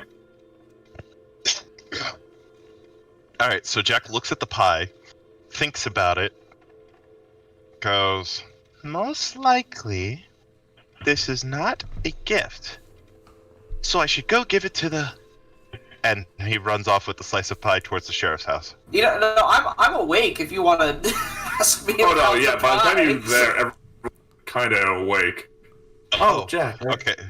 I got pie the other day from a general store, and I should have a slice. We've been going through so much, and I'm getting the feeling you don't like my cooking. And I'm not exactly the best baker. Jack looks at her, and he goes, I don't like anybody's cooking.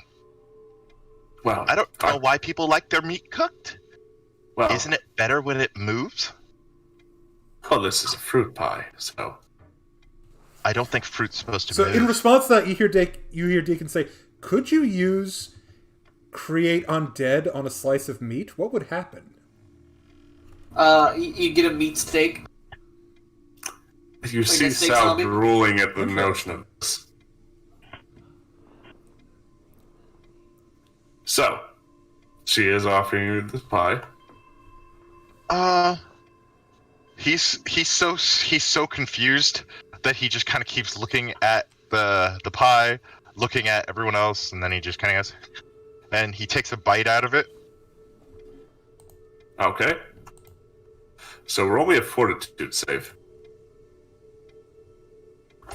I honestly believe that even though I have a really good fort, I'm gonna fail this. So you see him take a bite out of it. Funk. Now, this isn't exactly the most devout and kind thing I can do, but is anyone else willing to strip him down to his underwear because I bought some as well? What are we doing with him? Well, he thought it was keen to move us around, and so, as she just gives a gesture. I don't think you've thought this through. Oh, I thought it through. I bought the pie and the drug to put him under. No, I don't think you've thought this through. What makes you think he'll be upset by any of this? Yeah. You're just going to have a naked gnome running around the middle of town, totally cool with it. Well, we're all a group of rather creative people. I think we can think of something to do. Oh boy. So You guys Kendra, a perfectly good piece of pie. you're attempting No, I didn't. to you're attempting to get revenge of some kind on Jack. No, he's playing a game with us, and I'm just playing to win. Well, I think that you might consider, I don't know, locking him in a room full of holy symbols, or possibly surrounding him with cold iron. Those would be my suggestions. Can we What strip is him down to wrong his with underwear? you people? You're Ken, setting him up to destroy something. That's true. This will end poorly. I don't know. I'm not Yeah. entirely against drugging him, but maybe we should find somewhere less unsafe to put him. I mean, like, I don't even need to read my book to tell you this is going to end poorly. But here I'll do. Yeah, Yep, no, that poorly. page is a pop out. Oh, look! Yeah, as much that as- blood splatters. Oh, also, does he get possessed when he sleeps? Yep. Oh, Jesus. So, Yeah, DM, You see now that Jack you've begin activated to rise up and then slump. Oh, yeah. Then he rises up again and slumps. At that each point, I I was didn't like, try to Jack should move. be making- Blink once if you're Jack. Eyes up. Blink twice if you're the Splatterman. This thing doesn't seem to be able to open its eyes. I positive pulse him. He slumps down, now fully asleep. Yeah, that's what I thought. yeah, I hate to do this as well, but it's more safety precaution. I then take a cloth of some kind of like a tablecloth, and wrap Jack up with it, and Whoa. As she starts to strip him down to his underwear. And if he's not wearing underwear, just down to his pants. Well, I guess Yeah. she finds that out the hard way. Yeah, that's what I was thinking.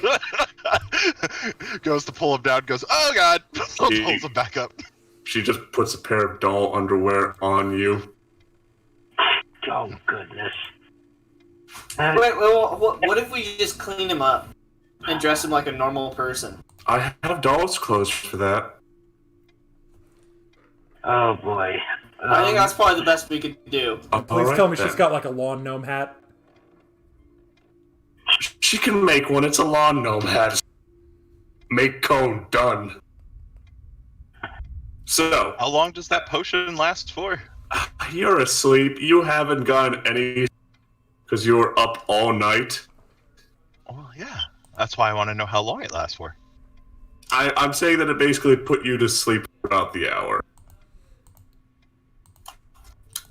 Okay.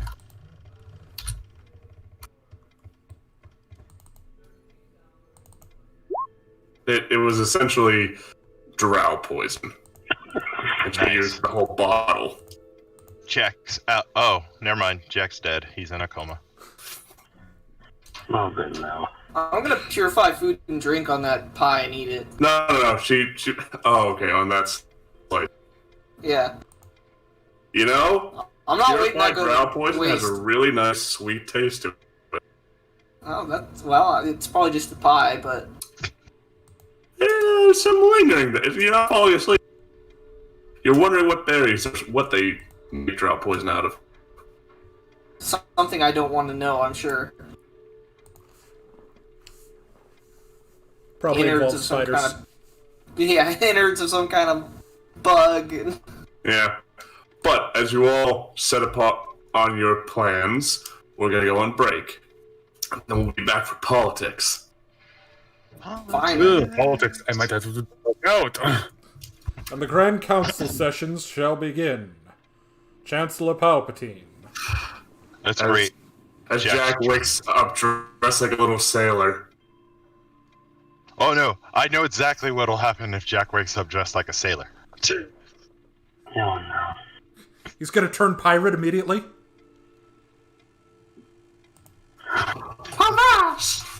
Yes, we'll be back in like 10 minutes, folks.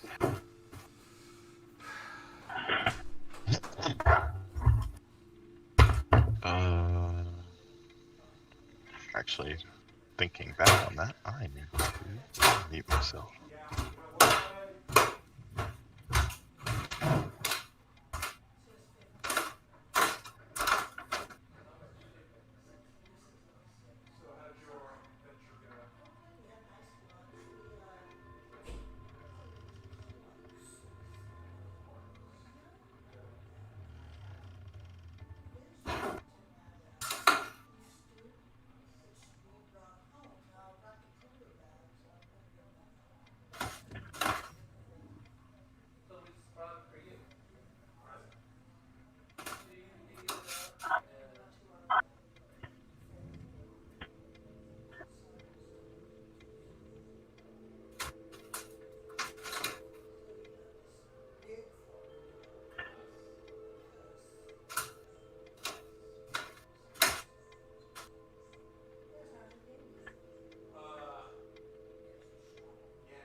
how many of you are excited for me to convince the town council to back us up? I hope you're able to do it. I can't possibly see any way I'm not going to be able to do it. Well, yeah, but maybe it's me in that instance. And granted, I'm not a politician, but I wouldn't be able to be focused on define this, define that. It's much less about trying to clarity, which I can appreciate, but much more. It might come off as you insulting their intelligence. But and nobody's how putting me in a truth circle this time, so I should be fine. I know. It's much less a truth circle and more the politicians' egos in line, or what they perceive to be an insult to their egos. So, man, I have so many spells and buffing abilities prepared for this. It's gonna be wild. Yeah. I hope wild in our favor, at least enough for our own benefit, and just so Harrowstone will go off like a spiritual time bomb, like it's something straight out Ghostbusters.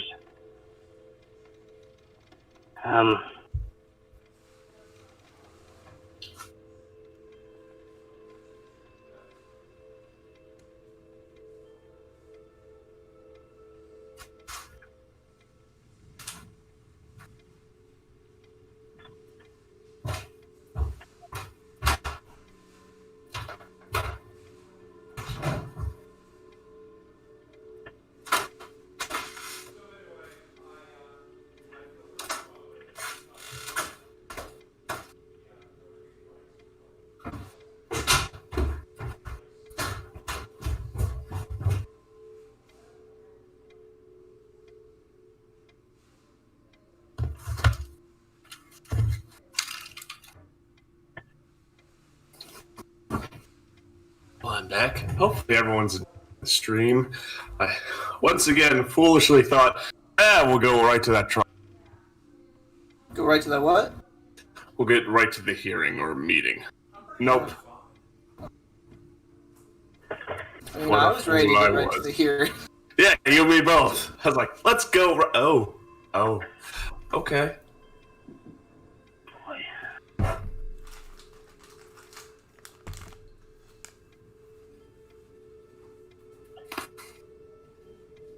Well, my original plan was to have Jack obviously be absent for the entire hearing. No luck there. I really like to think that can just provide like a caramel apple for you just to help you stay quiet for the whole thing. Just something for you to chew on and keep your mouth busy. Nope. Jack doesn't trust Kendra at all. Mm-hmm. He now suspects her of possibly devil-like worshipper. That's because she is. She's evil. After eating a slice of pie and waking up in whatever he wakes up in, that is not what he was eating pie in. Oh yeah. And the true punishment is that when you finally wake up, I'm just gonna look you in the eyes and say, "I ate the rest of your pie." I'll kill you! Tackles. And a brawl for down the meeting. I'll eat it! It tries to jump down his throat. Oh, man.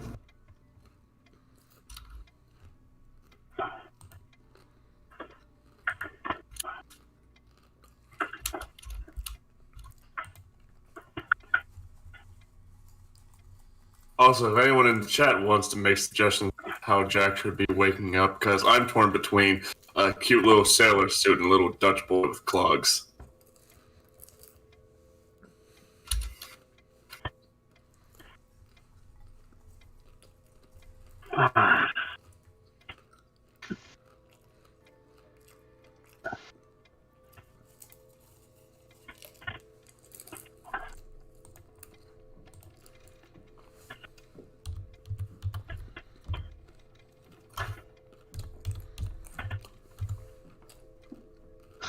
You know what's sad? I actually went back to episode 1 to see if it was actually Jack's fault about the whole fight. We were putting the coffin down. How did we end up still holding the coffin when the fight started? Well, one of us dropped the coffin, and the rest of us were trying to keep hold of it while it was falling. we were like half of us were in agreement to put the coffin down, and I thought we were in the process of doing that when the fights. We were, but then suddenly somebody got angry and rushed off to protect Kendra, and that kind of threw us all off balance. I'm more interested in which one of us lied to the sheriff, because I can't remember who it was. I don't know if we actually lied to him. I think I'm it was certain just we all said something we shouldn't have. We all said mistruths for sure, but I don't know if any of us actually straight up lied to him. Well, I'm sure whatever I said, it was technically correct at the time, and it might possibly have misled him in some way, but I don't see myself legitimately 100% thought that he understood what had happened and was covering for us because he was friends with the professor. I thought so as well. I told him we were just attacked and we were just reacting to it. So when he started that search for the bodies, I was like, oh, he's totally in it with us. Like, no body, no crime, right? I think that was the statement. That's what I thought. And I was extremely surprised during the questioning when suddenly it was revealed that no, he actually did not. He was not covering for us in any way, shape, or form. Breaking news: cops not keen on it. Well, I mean, we were in defense of a person, so I mean, we weren't exactly in the wrong, but.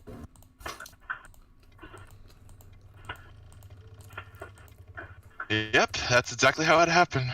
Rigel ran up in the defense of Kendra, and shenanigans ensued. But honestly, I have no idea what we said that made the, or who said what we said to make the guy believe that we did not fight. I don't remember what episode it was. That was one.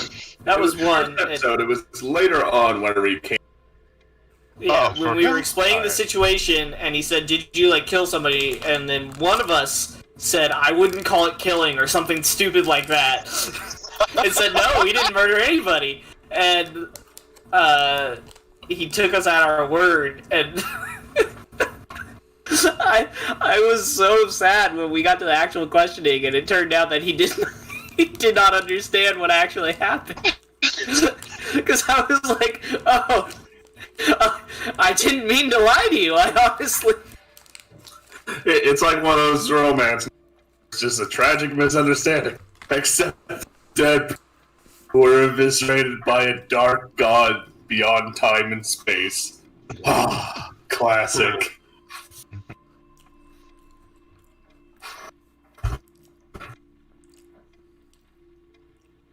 So are we ready? Is everybody back? Is everyone back? I think we're Give me a sec. all back. I mean, I never left. I know. Well, I didn't need No. Alright, let me hit that and then we can start.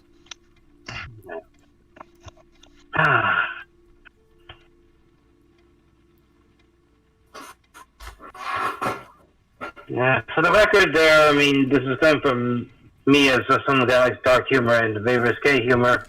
Any jokes that are meant to be jokes for what it's worth, and any other effects there are unintentional. Just throwing that out there. Life is made out of little mistakes that just make adventure. no mistakes. There's only happy little accidents. Yeah. And then horrific, terrible accidents. Like the death of the Archduke Franz Ferdinand. No, Yeah. that wasn't an accident. That was a man wanting a sandwich. Yeah. I wouldn't call it a mistake, and I wouldn't call it an accident. Yeah. I'll talk about a little something else as far as doing some jokes, but yeah, as far as that, I mean, as far as what happened with the thing there too, from what my recollection, I only said, I'm sorry this happened, we were attacked, and as far as I'm based on, we didn't harm we didn't really harm anyone, we just did self-defense. Well, jokes aside, you are doing what you should be doing, leaping boulder to Kendra's defense and being honest with the authorities. So, I would say of all of the people who are culpable, you're the least. I mean, it was Jack's fault. In a pinch, the plan is pin it all on Jack. Well, no, he We'll be did there murder to those assess a men. little bit. I'm not saying he didn't. I'm just saying, that's the plan. I've never met this gnome before in my life. Red Cap! I've never met this Red Cap in my life. All right. Anyway, let's Thank get you. back to the game if we're all back. All right, let's go. So, you've all begun over the course of the next hour or so. Kendra makes sure that everyone's prim and proper for this meeting, wanting to make the best impression. Cleaning Hold the on. When blood is off. the meeting? It's tonight. What? How long after I've eaten the pie is it? Let's roll 2d4. Oh, please roll low. Damn it! You get a I've nice been up for long 3 nap. hours. Yeah. I've been up for 3 hours. Damn. You get this rather strange dream where you're rushing through a massive field of white wheat before realizing you're atop a colossal Bob as he's making his way through Ustalov, stepping on provinces, devouring whole forests, all at your beck and call as you make your way to Lepidstadt, crushing it beneath Baa's mighty hoofs. There's definitely a big grin on my face. Yeah. I'd like to ask the party before we do this, like as we're preparing for tonight's meeting. So, is there anything we don't want to reveal? Jack just looks at you all. What are we doing? Oh, no. I assume this is before that? Yeah, this is before the He's meeting. talking in his This- sleep. okay. As Sure. Sal is talking to him, but you don't speak whatever language Sal is talking. She just seems to get it. But I want to sit down with the group and I want to hash out, exactly what we don't want to tell them, so that I don't accidentally tell them it. Well, We tell them nothing. So there are a number of things that we perhaps should and perhaps shouldn't reveal. One is the true nature of the threat. That is the organization of which we shall not speak, which I don't think we should volunteer. Now, DM, did we already volunteer that? I don't believe you mentioned the Whispering Way. Cool. So are we just going to blame a random group of necromancers? Are we going Teenagers, to talk about? what are you going to do? Well, Are we going to talk about the spirits professor's murder? spirits in dark prisons. I mean, who knows what could cause an uptick in All activity? right, so we're gonna say the professor thought the spirits were awakening, and that's why he was there, and that's why he died. Yes. Yeah. And so he asked us in his notes before he died to go here and make sure he was right or wrong and put it to rest. Yeah, I was going to say what I kind of meant to say before, but the sheriff overheard me, was the professor noticed some spikes in supernatural activity, and he asked us to take a look at it for the protection of Kendra and the town as a whole, and that's what we've been doing effectively. Okay. We haven't. DM, quick question. Would it be possible to... this would basically be a deception check, but it's actually a bury the truth in technobabble check, where instead of a deception, you roll whatever skill check it is. Like, say, I want to give you basically a really complicated explanation of what happened, knowing full well that you might not understand it. I will say that you can make a check to boost the bluff check. Or do a knowledge check with the result being higher. Okay, so we Or can the throw a result little that you require technobabble in being there. higher. Yeah, you can throw some technobabble in there to try and miss that as you... Okay. That's good. I mean, I plan on telling it as close to the truth as possible. Mm-hmm. That's good. I think it's a good idea. Because as far as I'm concerned, guys, we have a situation and there's really no reason for the town not to know about it. I agree. Now, that said, Oh, I couldn't help also but, our visit to the Pharasma site. Oh, no, I was not going to say that because that's implicating us. Good. Yeah. Well, that's the thing. I think you're right on that, Cyphus. And admittedly, if I remember correctly, every time we went there, we've been questioned so far. That's what I was trying to say on my end. But I don't know. Call it paranoia, but I can't help but think that considering the how big the Whispering Way is, and one of them's from, if I remember correctly, one of the officials was from. I agree. We're gonna keep that under wraps. Oh, And we're not Kendra going coming? to tell them we know. Is Kendra coming? Absolutely, I'm coming out. She's applying a bit of makeup to Jack's cheek. Yes. Kendra, maybe you should hold off on that and get ready yourself, or we're all going to meet the town. I'm sorry, Rigel, but I'm always ready, as she gestures to herself. And it's hard for you to argue because she never doesn't look good to you. Oh yeah, don't worry. She says that, she looks at me, and she could probably see my face slightly reddening a little bit. I kind of do what a dog does when it's wet. Just shake my head. Very good, but I don't think dress-up's going to help Jack in our case that much. I turn away as I say this, and she says, "Oh, don't worry, I'm always ready." And she's looking like herself. I go a bit red, turn my head and go, "Well, yes, of course. I'm just, right." I turn back to the group. Anyway, yeah, but that's I'm going to say, I think you have the right idea, Kendra, and I'm going to prestige all the dirt and stuff off of my clothes. I'm going to make myself look really good. I'm going to throw back my hood and put on my eyeglasses. Mm-hmm. I want to make myself clean and presentable. She's doing the fair share for everyone, wipes down Deacon's mask and says, "No, I was hoping I could roll disguise to make myself look good, but she says that you probably don't want to be wearing the mask." Yeah, I take my hood down as well. I'm going to turn. I would say, no, Deacon, wear the armor. It makes you look martial. Yes, but like we're actually capable of handling the situation. I would put the mask away. Well, that said, in that instance, trouble is, we all agree in agreement that we don't implicate the Whispering Way. The truth of the matter is, I don't know how else we can explain some situation and the gravity of it without implicating the Whispering Way. I don't see why we would have to. It's just spooky ghosts doing spooky ghost stuff. Yeah, but that's always been the case for Harrowstone. So what? Just a giant spike because why not? That's going to be hard for them to believe. We don't need to know why. We don't even really know why.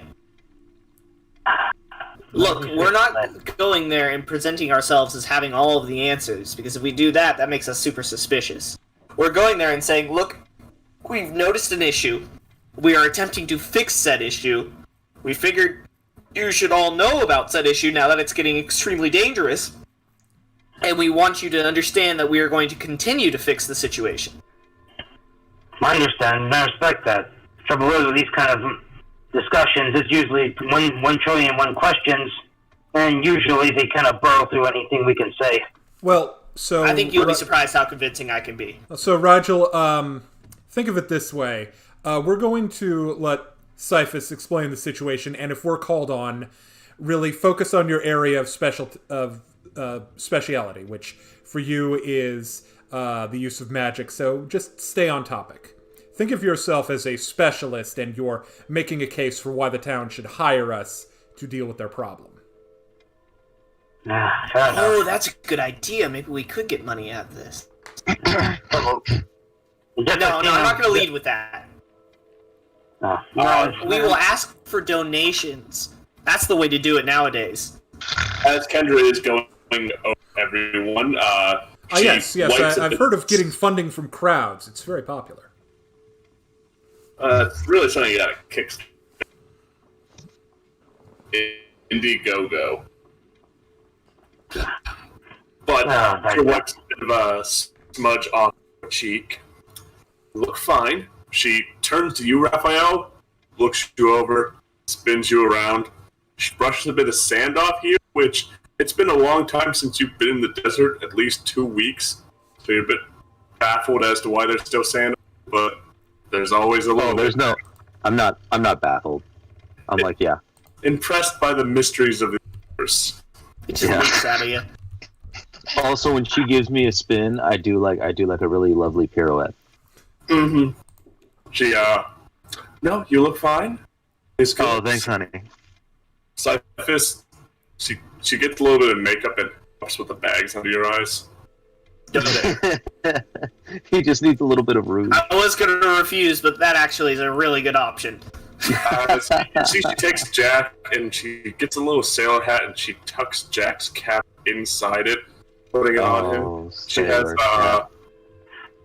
she's had to scalp one of her dolls, but she's got these light wooden curls as she just picks him up like a baby doll. He is drooling the entire time. He has been drooling since he hit. I'm going to turn to Sika, and I'm going to say, now please watch the house. If anything comes in, kill it. Well, no, if any dangerous or threatening thing comes in, kill it. No. If anything comes in, detain it.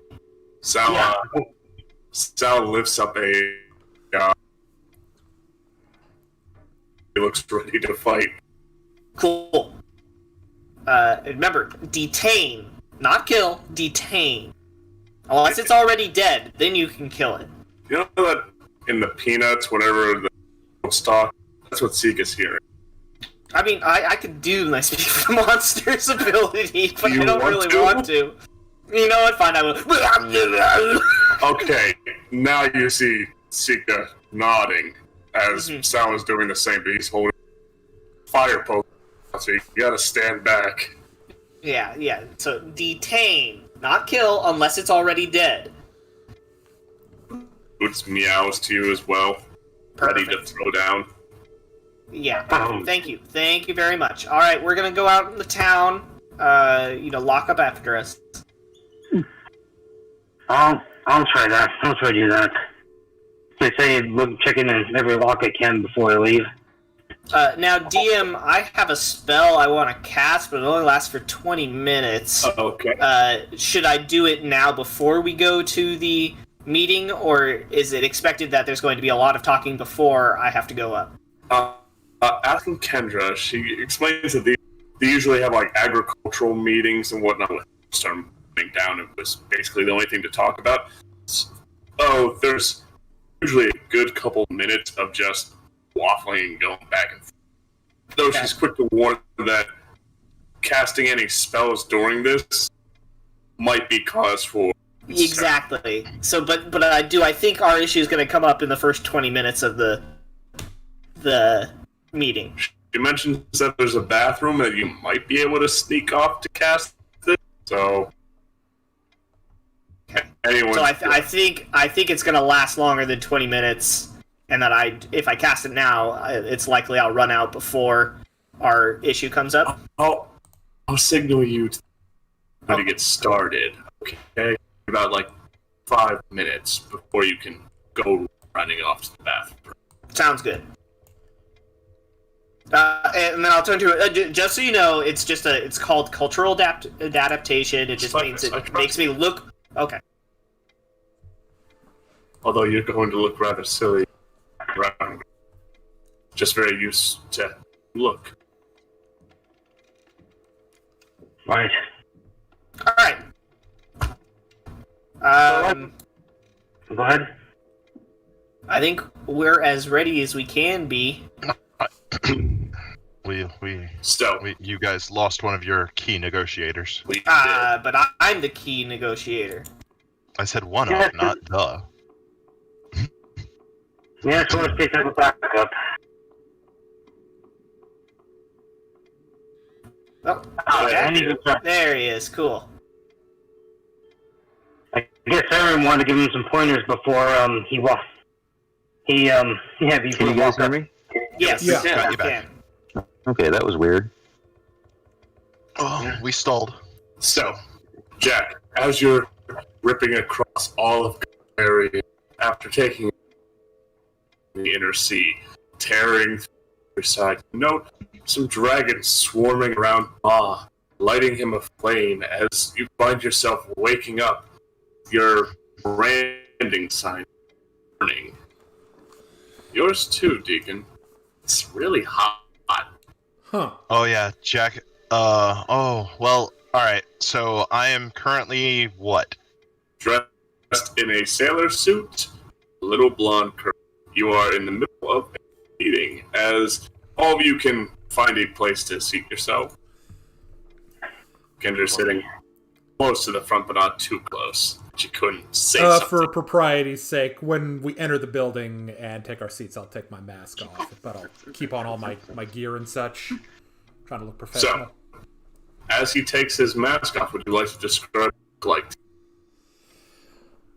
like? So Deacon has really close shaved hair, so he's basically got a crew cut. You can't really. So if you're familiar with elven bone structure, you can see he is a half elf, but he's got round ears like a human. So if you are not really looking for it, you can see that he looks human.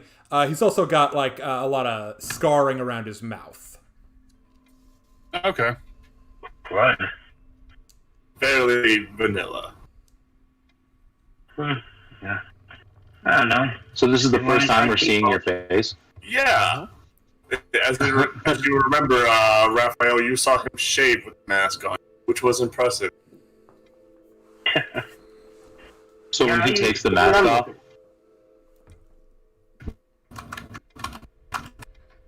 Go ahead, sorry. Did we lose him again? No. He was saying his Discord was acting funny, so hopefully he'll be back in a second. Well, I guess on my end too, I take my hood off, and one thing I noticed as far as, I know people look at me, my hair as far as I think it's kind of wild, it's kind of wild there too. This time it's combed. This time it's combed all the way. Not full Can you hear me now? but different. Yes. Yeah. Hooray! I don't know what's going on. All of a sudden, it gives me no warning. All of a sudden, it's just you guys can't hear me anymore. Yeah. That's unfortunate. Yeah, so anyway, you, whatever. So we lost you around. You were asking a question. no, I was just saying.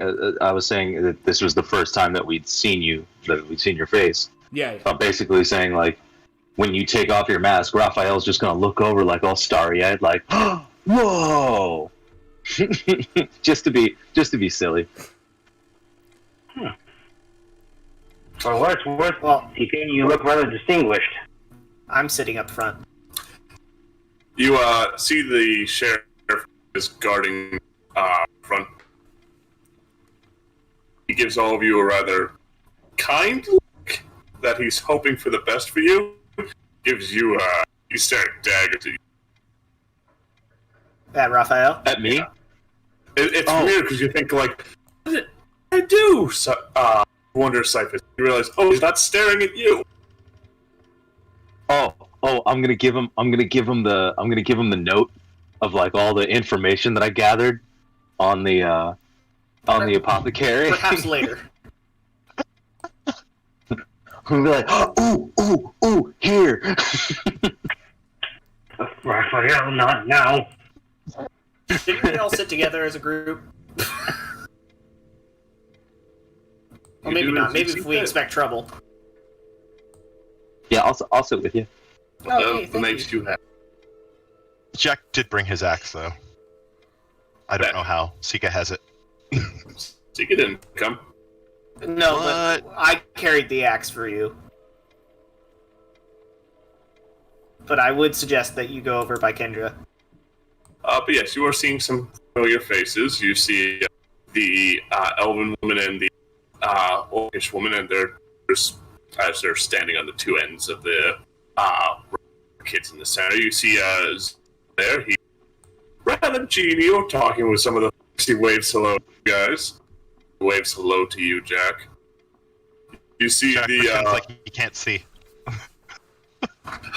Just looking up, you see there's a few rat folks standing in the rafters of this building. the darkness hiding them as you can only see their eyes going. Gregory, you see that not here today, I don't know what I'm talking. You see the middle-aged woman there. She's kinda bending some chainmail that she just wore. She's essentially knitting. You see Father Grimborough and Jominda's there, kind of on the opposite end of this whole the sheriff, kind of giving him a look once in a while. Like, what's up with that dude? And you see a lot of faces that you're not familiar with, because you guys didn't explore the town that much. What are you talking about? I've been through this town left and right. This town has always been abandoned. You guys didn't go to the Silk Forest, you didn't go to the Outward Inn. Well, we weren't really welcome in most of these places. You didn't try. Well, I mean, why would we? I mean, I've been pretty like out and about. Yeah. So you kind of recognize these people, you just can't point to their face because you don't know it. You see Gibbs there. Is he? Yes, he is. Good. He's there with what appears to be a rather large log and a kind of whittling. His eyes never stop staring at yours. I blow him a kiss.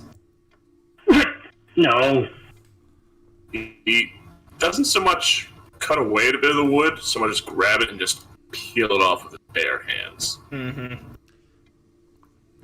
He must be a druid. Or a shifter. Or strong. Nah, he's a shifter. He's got bare hands. God damn it. They made a class specifically for that joke. They did. I personally am having some Twin Peak flashbacks to Log Lady. Mm-hmm. Log. So, the sheriff closed the doors. First one to speak is Councilwoman Shonda. She's a rather lovely lady. Welcome. It's so nice to see you. Such terrible. Decided. When you talk soft like that, you cut out. Yeah. Welcome, everyone.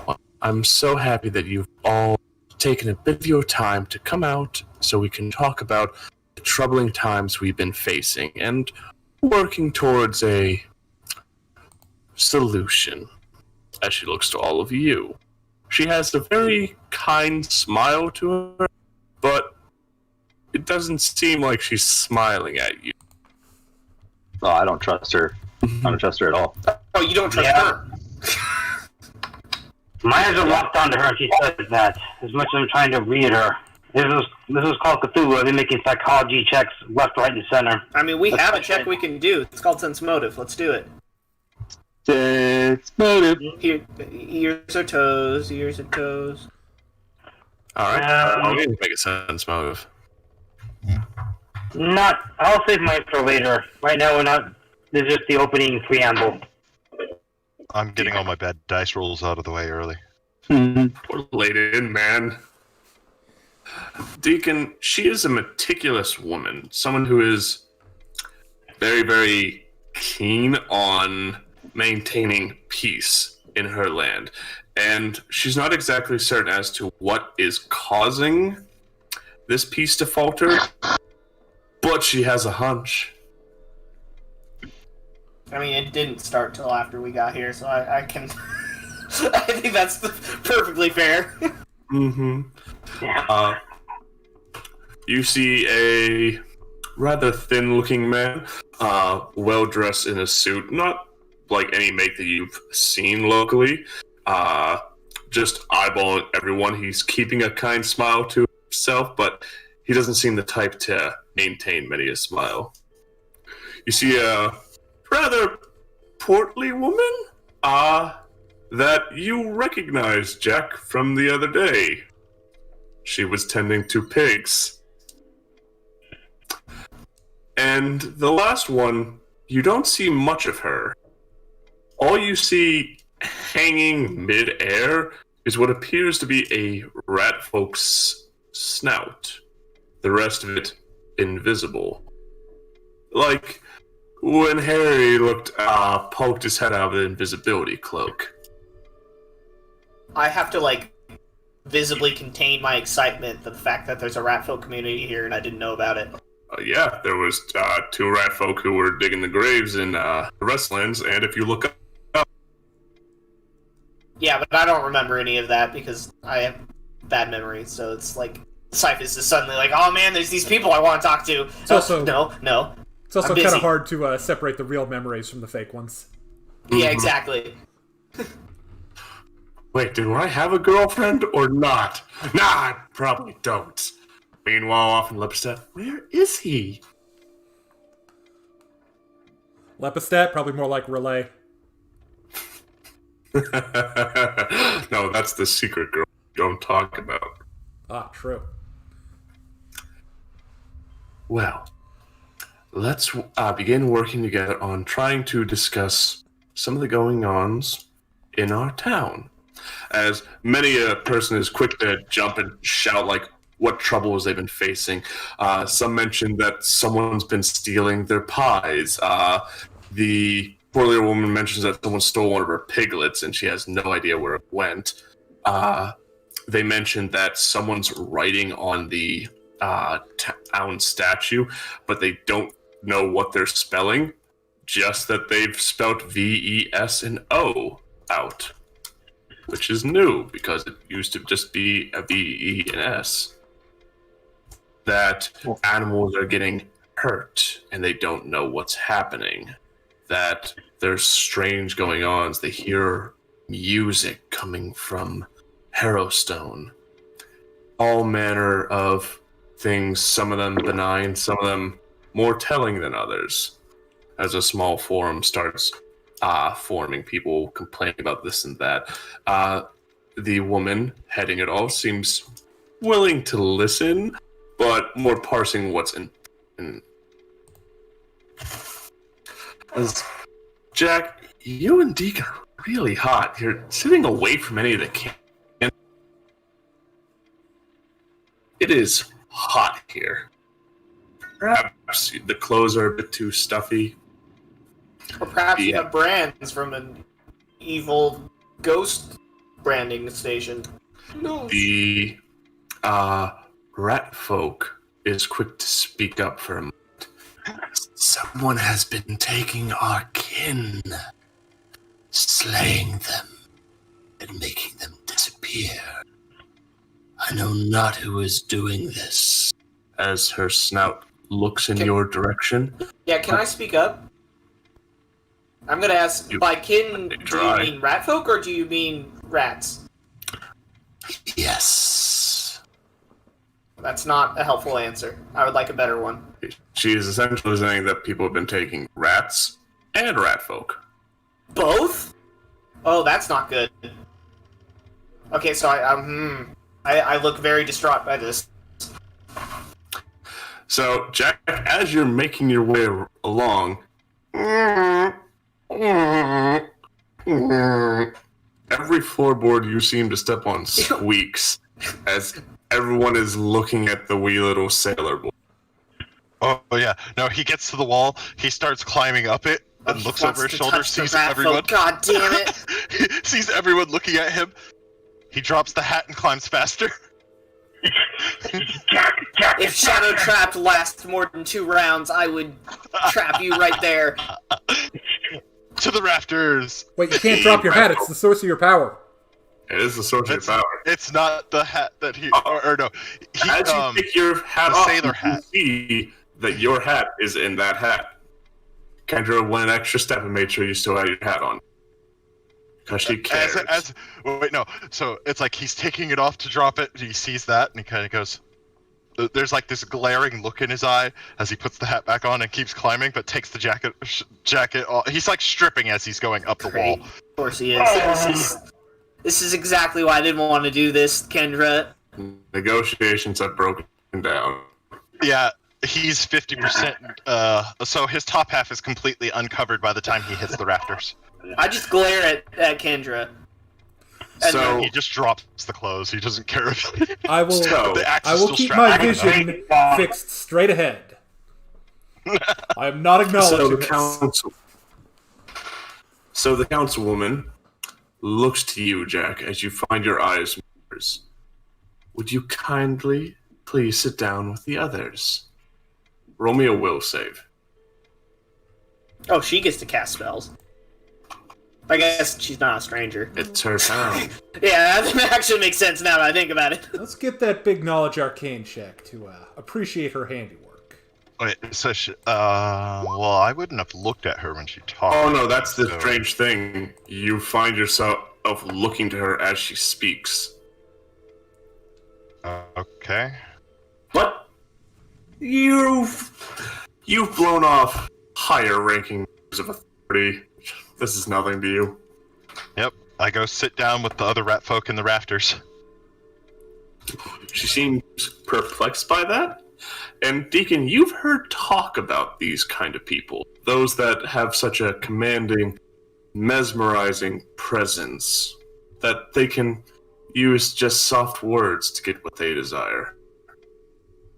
And now that he's up here with them, he seems like he's very intent at paying attention on what's going on down below. Most of the rat folk are kind of scampering away from you, not wanting to be near you, as they don't know you. Jack is totally following them. Oh, then. Oh, Jesus. I'm face palming. I'm certainly face palming while doing this. Shaking my Well, head. I'm pretty sure all of this is going on relatively quietly up above you guys. Just roll me a quick Because stealth they're not check. talking. And I'm just Well, rolling around. more me being polite to let you finish say what you're saying. Okay, you're not making too much noise. You're knocking some dust around and it's falling on some folk. Not too bad. What? The rats didn't clean the rafters? I thought their furry bodies would have been and cleaned this If place anything, they dirtied it. up. So, I would like to just ask some simple questions. Sheriff, if you'd like to step. Yeah. Close the doors behind him, but he doesn't lock them. There being a rather large bar to make sure that no one could get in. I'm sorry to interrupt, but did I... It sounds like we're getting close to the time where I need to make some diplomacy checks. Did I get time to go to the bathroom and cast my spell? Kendra gives you, like... She's actually holding you, like, not yet. Okay. Oh, okay. As the sheriff steps forward kind of meekly before this council. Now, would you kindly tell me what these gentlemen told you that you told me earlier? He goes, right. So there was a bit of a misunderstanding, as apparently they had confessed to murdering two individuals that attacked them first, and it was in self, and she just raised a hand to stop it. No, that's not what we're focusing on, just what they told you. Right. So they confessed to self-defense, and I misunderstood that they hadn't murdered anyone, and I went on patrol. Afterwards, with the help of Father Grim, as he motions to the priest, who's kind of wrapped up in some robes, he seems quite cold, unlike you, Jack, Deacon. Through his help, I was able to find out that they had actually murdered them, and I put them in confinement for a few days, but they pointed out that it was Gibbs who... Now, I'm sorry to keep interrupting you, I really am, but let's focus on the basics. He goes, right. So, they stayed in jail for a small time, and then after a few days, my boys had been asked to help clean up some dead bodies, and there's a lot of worrying looks coming from a lot of the people themselves, and I asked them, and they explained that they'd been going into Harrowstone doing some investigations, and there's a lot of nervousness around that. You can hear like the rat folk chittering amongst themselves in some tongue. You're not certain if it's a different language or if it's just a coded language. Fuck, I want to learn it so bad. Mm-hmm. I make a perception to gauge the... Oh, go ahead. By all means, roll me a sense motive. Oh, I said perception, but okay. Never mind that. Perception is they're talking. Yeah, these people seem very nervous and worried. Jack, in close proximity, just rolled a linguistics to see if he can understand the basics, and got a nat 20. So listening in, it's kind of like reverse Pig Latin, where they take like the last 2 letters of a word, put it in the front, and add a.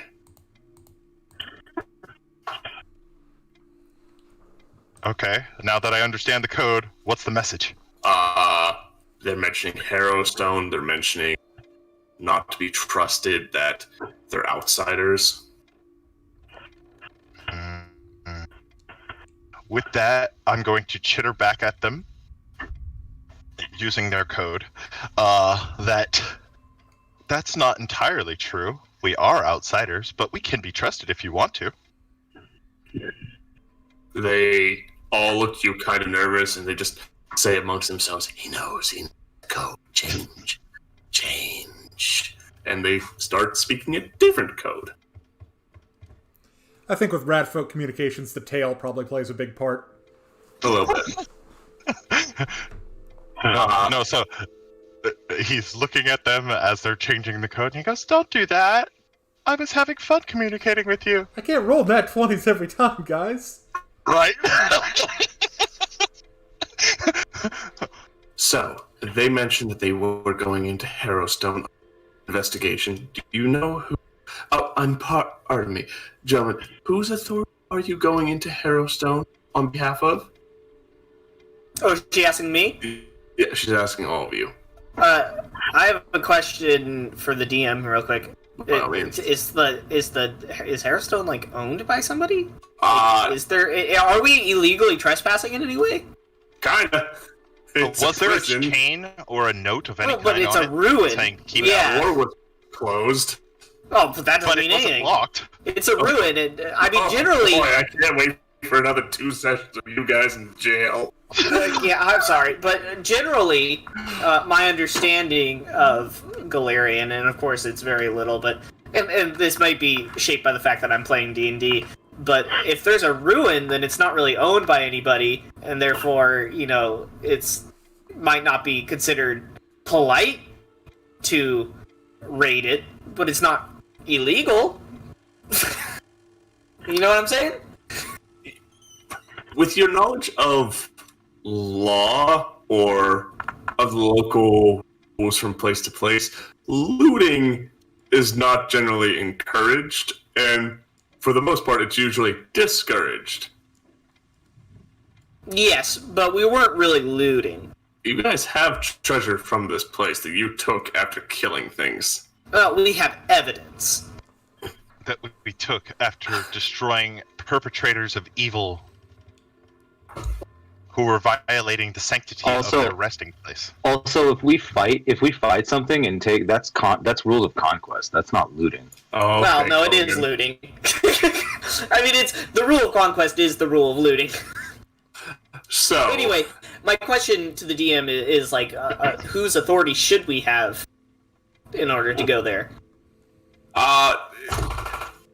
It'd basically be some government officials, military, higher-ranking people that would say, like, or adventuring guilds that would say that there's something wrong with this place, you need to look into it. Okay, is it possible to make the claim that as a professor from the university in Califas, that I have some, authority? There'd certainly be an argument that... We're also going at the request of the professor. Mm-hmm. So, but first I'm starting with my own authority. It wasn't actually a request, it was that you had found that he was doing something there and then he died. Mm-hmm. Fair. So I'm wondering about my own authority.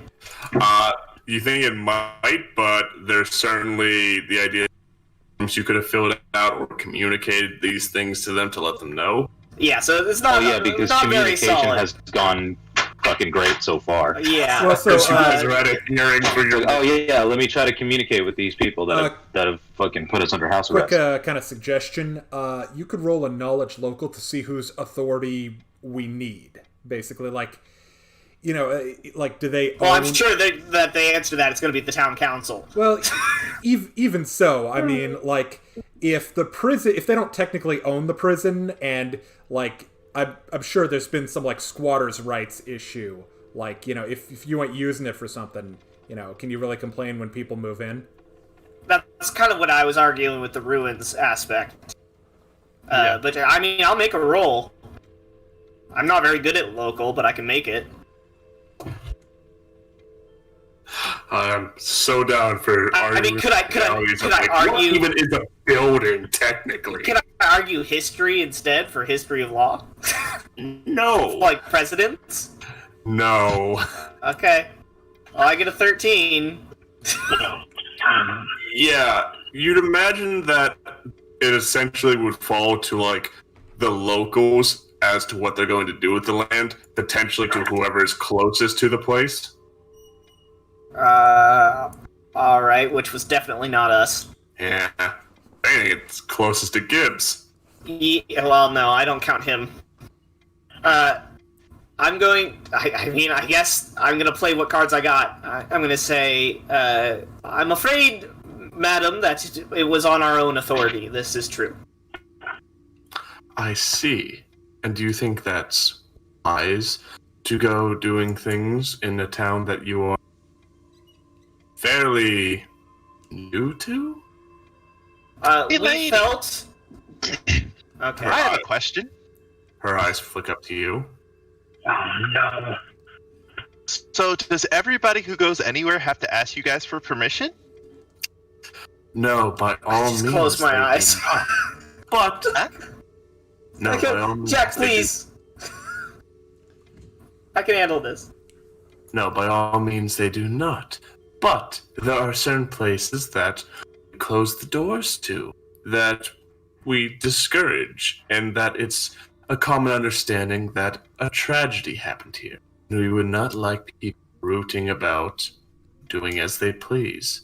So there was a keep out sign, the doors were locked, you know, you painted the door red and said, don't come in here. I remember the doors being distinctly unlocked and open, and there was nobody there saying, don't come in here, and nobody even said anything about, don't go there. The doors weren't open. No, but they were unlocked. My lady?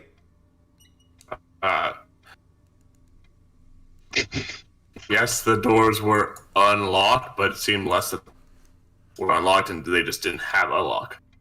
But if you wanted to stop people from getting in there, and random people could literally just walk on the place and look at it as a place for shelter, that seems like a really bad idea if you're going to get mad at somebody for going in there and then you made Pardon no me, my effort lady. to stop someone from going in there. Yes. I would like to point out that while we do work together, each individual in our group is an individual, and working with this complex web of personalities, I find it to be helpful to my associate up there. Jack is prone to flights of whimsy that are not helpful for the appropriate proceedings of this august body. Perhaps you might be best focusing your questions toward my colleague Cyphus over here. I see. Would you be so kind as to be silent as we discuss these things? Roll me another will save. Hey, are you talking to think- Jack? Yeah. Yeah, to Jack. Obviously. Just making sure I didn't need to make something. Oh, also, if you guys notice, when Deacon talks, like, his mouth seems to be this kind of void. Like, you can't actually see his tongue, like, moving around, or, you know, it's just like this weird dark void. Oh man, I've been there. I've eaten enough Oreos to get to that point. Yep. That's horrific. I'm going to So say... I restrain. It's Okay. But you know that you could talk if you really wanted to. Oh yeah, no. Jack looks at her and he looks down at Deacon with a frown and looks at Cyphus with a half-hearted like shoulder shrug, like, "What can you do?" Yeah, Cyphus will say, "I'm sorry, madam. We had reason to question the professor's death. We wanted to, we wanted to find out more about how he died, but no one would speak to us about it. And, to be frank, it never even occurred to us that we would be doing something that, was against the rules here. My friend Jack, as, whimsical as he may be, we honestly did not realize that we were trespassing." I see. Well, now that you understand that you're trespassing, will you make a point to not trespass anymore? No, I will make a point to attempt to get permission to continue our dig there. If you would allow it, I would like to explain what we have found so far and attempt to convince you that what we are doing is necessary and helpful to the town. But a moment. She looks to the other council members, and they all look nod. As it stands, no, we will not allow you to continue this.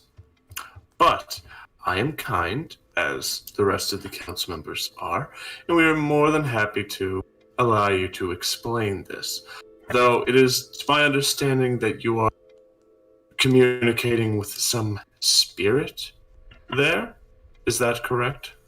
How do they know anything about that? You guys told the sheriff. Yeah. Oh, yeah. Okay. That is technically true, yes. But I feel like if I tell the story through the way that we have found it, you might understand exactly who and why we are doing that. And to be sure, we don't take anything it says at face value. Pardon me. As she motions for the head of the magic shop at the one who runs the unfurling scroll, Elendru Roven, as you guys don't know his name. Pardon me, Mr. May I ask you some questions? He goes, certainly. Now, undead spirits. Do you know how these things are brought about? And he looks kinda nervous. Normally it's through some necromancy. Not that I know any necromantic magics. That's not my... She just raised a hand and he stops. But,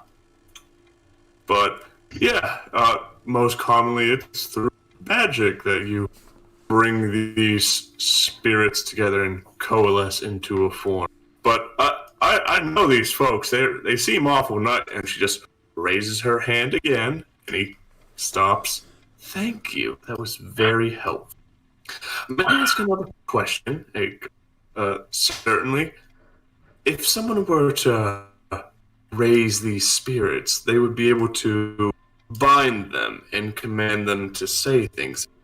Correct? He goes, certainly, I suppose. Thank you.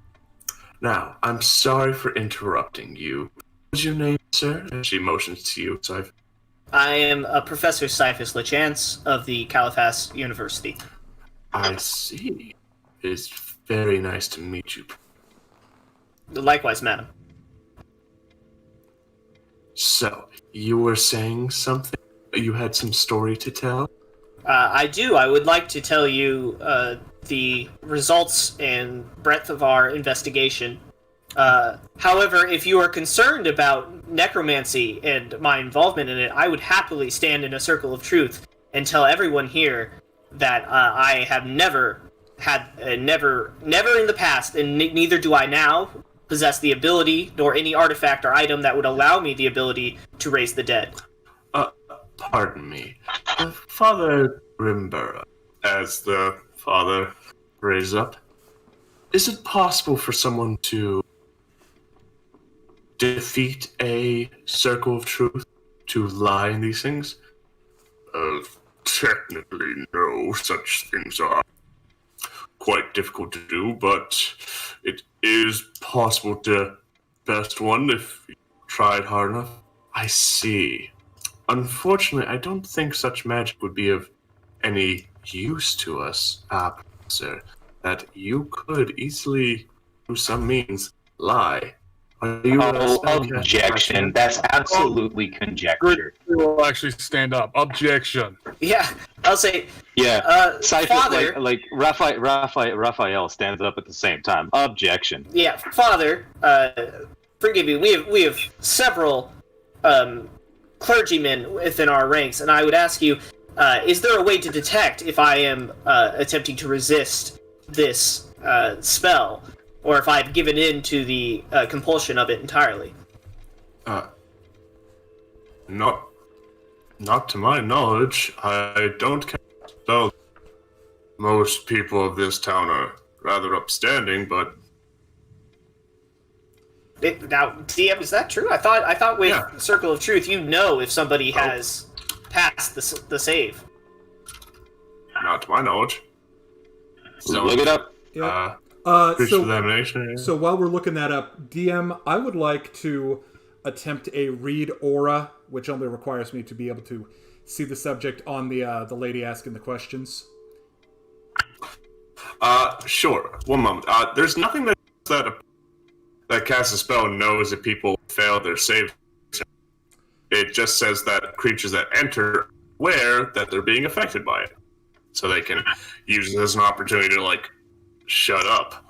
It's one of the troubles of Zone of Truth and why it's not really great for. We'll solve the murder mystery this way. They must have changed that for 5e. It's the last time I used it, so I don't remember. So you were trying to get an aura reading on her? What specifically are you trying to find out? I'm specifically trying to read her alignment aura. She appears to be lawful neutral. So Jack in the rafters now, he's sitting here and he's listening to all this stuff go on, and he just kind of wandering around, and then he kind of sits in the rafters and he kind of goes, "Hey lady, if everything we say is going to be doubted by you no matter what we say, is there a point in even talking to you? You seem to have it in your mind that everything that any of us says is either bad or evil, and I don't really care for your personality." I scrunch my brows. Pretentious. She is, but Well, I certainly understand where you're coming from. I think you do. I'm sorry that I have not done my best to endear myself to you. Perhaps come the weekend, I could invite you over for tea.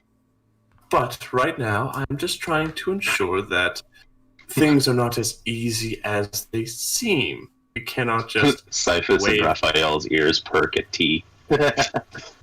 Sal's at home and his head perked up at it. His eye stalks perk up. But we cannot simply wave a wand and get the truth out of it. We must simply go through the motions and make sure that everything is certain. So, if, let's say, you went there and looked at it yourself to behest the truth of the matter, I'm sure we could put together a nice, large enough guard force to keep your ladyship safe while we go down and investigate the truth. And prove. Jack, let's tell the story before we ask them to do something like that. But she doesn't even want to hear the story. She's pretty much already said that she doubts anything you say will sway her mind. Well, then it doesn't matter much if we tell her. Exactly, so we should just take it. Well, it doesn't hurt us tell to the tell story. her. Jack, your ladyship is clearly very fair and law-abiding. I don't know about that. And She tried to Raphael use is magic getting on me very for no reason. frustrated. Exactly. While Jack is talking, I'm going to touch myself and give myself a vision of madness. I'm definitely distracting enough. You're doing that. I'm going to have a half sneeze. Bless you. It's there, but doesn't want to come out. burns. Oh yeah, it's the worst. And I'll give Cyphus a hearty pat on the back. I don't know if you want to do that. That counts as a spell. Oh, does it? All right, never mind. Yeah, the reason I'm doing this is because it's a special ability that requires absolutely no like components or anything. It's just I touch myself and that's all I need. Okay, never mind. Touch myself. When I think about you, No. I don't want anybody else. Okay. This is hell. Okay, tell the story. So, I trust that you believe you are telling the truth, but I also have to take everything you say with a grain of salt. As, to my understanding, the first day you were here, you all murdered 2 individuals. It's not murder if it's self-defense. I think we all say that in unison. Right? Like even from the rafters. Self-defense isn't murder unless they've changed the rules. And I will say, now, there was a legitimate misunderstanding about whether or not we admitted to killing these people. And I am sorry that we have caused so much trouble through that misunderstanding. But we were always, we did kill those men. Oh, well, Jack killed those men. Technically, Sika killed those men. Well, Jack and Sika killed those men, because Jack got one, Sika got the other. Yeah, that's right. But it was an act of defense of ourselves and of another, and I point to Kendra, who was threatened at the time. I see. mean, they picked the wrong people to really try to accost while they're trying to bury a dead loved one. So while I agree that the situation was misfortunate and that we were in the wrong in the fact that there was a misunderstanding, we did not immediately admit to our involvement because I thought it was clear what we had done, but apparently it was not. I would ask that you not hold that completely against us and allow us to tell, the events of our investigation into Harrowstone as we have found them. Now, if it would help anyone for me to be in a circle of truth while I do so, I will do so. I don't think you have any intention to, do you? As her eyes are really focused on you. Intentions to lie to me. As you have felt some glares from some dark forces, this is not like that. It's the difference between a tiger stalking and staring into the eyes of a dragon in his horde. Or like your mom with the chancla in her hand when you know you did something wrong. Yeah. or your girlfriend when you forgot something important, but you're not sure what it was. Oh, fuck. Right? What did I forget? What was it? Oh, no, don't worry about it. Uh-huh. Every time. So yes, by all means tell your story. But I don't know that we'll be able to look past you killing 2 individuals. Us, protecting a lady in grief who was being assaulted by several 4 men of you with weapons. Oh, I get it! And Jack slams his hand into his face. So we were supposed to allow their townspeople to assault an innocent bystander And desecrate a body. And desecrate a body. That's what this town is about. Ah, now I understand her Jack, motives. I'm sorry. I'm not exactly... It's really not my place. But is there only 2 options? Was it impossible for you men? Oh, so that's what this is about. I'm kidding. Really tough-looking individuals to peacefully push them aside, to knock them out? And I believe I got a statement from someone as she gestures for one of the townsfolk. Step forward. What did you say? The one called her cat upon the creature. It tore his throat out, and the other, he was trying to run away, and this one rammed his lance through the back of his head and out the other end. He wasn't running away. He was walking towards me. I know, but this person was 20 feet away, so... Oh, so they're allowed to lie. No, I'm he not slams his saying that hand they're into his lying. fist again. I'm saying that they're misunderstanding because they weren't right there next to you looking. I will simply say those men assaulted us with weapons. And if that is a crime to defend ourselves, and frankly, it happened extremely quickly, like in 6 seconds, so... Yeah, you're pointing the finger at all of us when really, it was one dude. And to be fair, anyone should be punished. No, I'm kidding. My apologies. They had swords and knives? They had maces? They were casting magic? No, I see. So what you're saying is that they have to have professional soldiery weapons to actually count as a weapon. My stance is that you seem to see yourselves as tough customers, if I were to use such a phrase, but some simple farmhands would be too much for you to handle. Well, again, only one of us actually resorted to lethal violence. Jack up above, he's just waving down at her. Sorry, lady, but my nature is if someone affronts me and is going to do harm to me and mine, I do harm to them and theirs. I see. You're not helping, Jack. That is a rather interesting stance. Perhaps I should look towards adopting others' ways.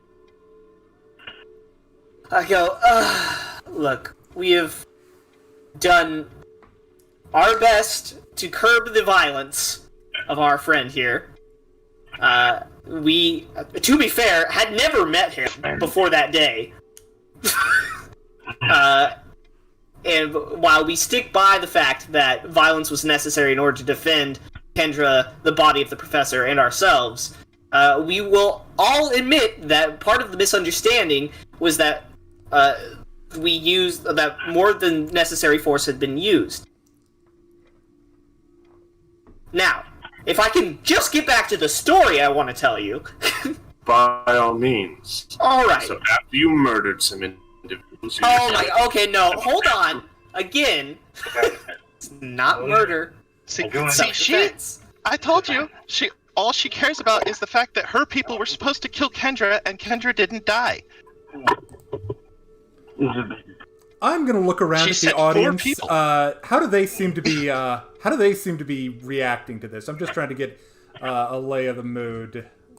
Yeah. So with the DC of nothing, you have not. His sense was there. I didn't hear you. Yeah. So with your 11, you have definitely not won the hearts and minds. All right. Well, I'm going to begin from meeting at the house. And I would like to do my persuasion, my diplomacy. Okay. To run through that particular incident so we can all understand exactly what happened. Okay. I get a 27. Okay. So yes, you're rather straightforward about how what you had done was an act of self-defense, that you were worried for Kendra, and you were worried that she was going to die. That's a little bit difficult because, well, didn't exactly care if Kendra died, at least for you. Well, yeah, but I'm not talking about just myself. I'm talking about the entirety of our group. That's why you can safely say we rather than me. And I didn't want her to die. I don't particularly care if she lives, but... You wouldn't be put off by it. I would be sad that it would hurt Rigel. I wouldn't be that sad, but I would be sad. Okay. Anyway, his alignment is. Then I want to go into, we read the professor's notes, and he appeared to have been under the impression that something had been going on at Harrowstone, that the spirits were getting restless, and that between that and knowing that he had died there, we had, reason to suspect that perhaps, I'm not saying murder, because obviously I think it had more to do with the ghosts than an actual person, that he could have died through unnatural means, and that we felt it was our obligation as his executors to follow up with that. So we went to Harrowstone. Again, without even crossing our minds that we might be trespassing. We went to Harrowstone and it did not. were quickly attacked by several skeletons. Well, as my party consists of several holy men, we all know exactly what that means. It means that there is some kind of dark infestation here that needs to be dealt with. I brush off a random holy symbol. Yeah, that confirmed to us that more investigation was needed and the professor's death was not simply an accident. So we began to dig deeper.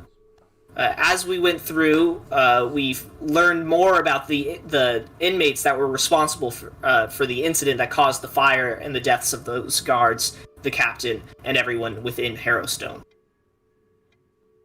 As we were going through, we learned more and more about those criminals, and it became clear to us that their spirits were part of what were acting up. It was about this time that the letters began to appear on the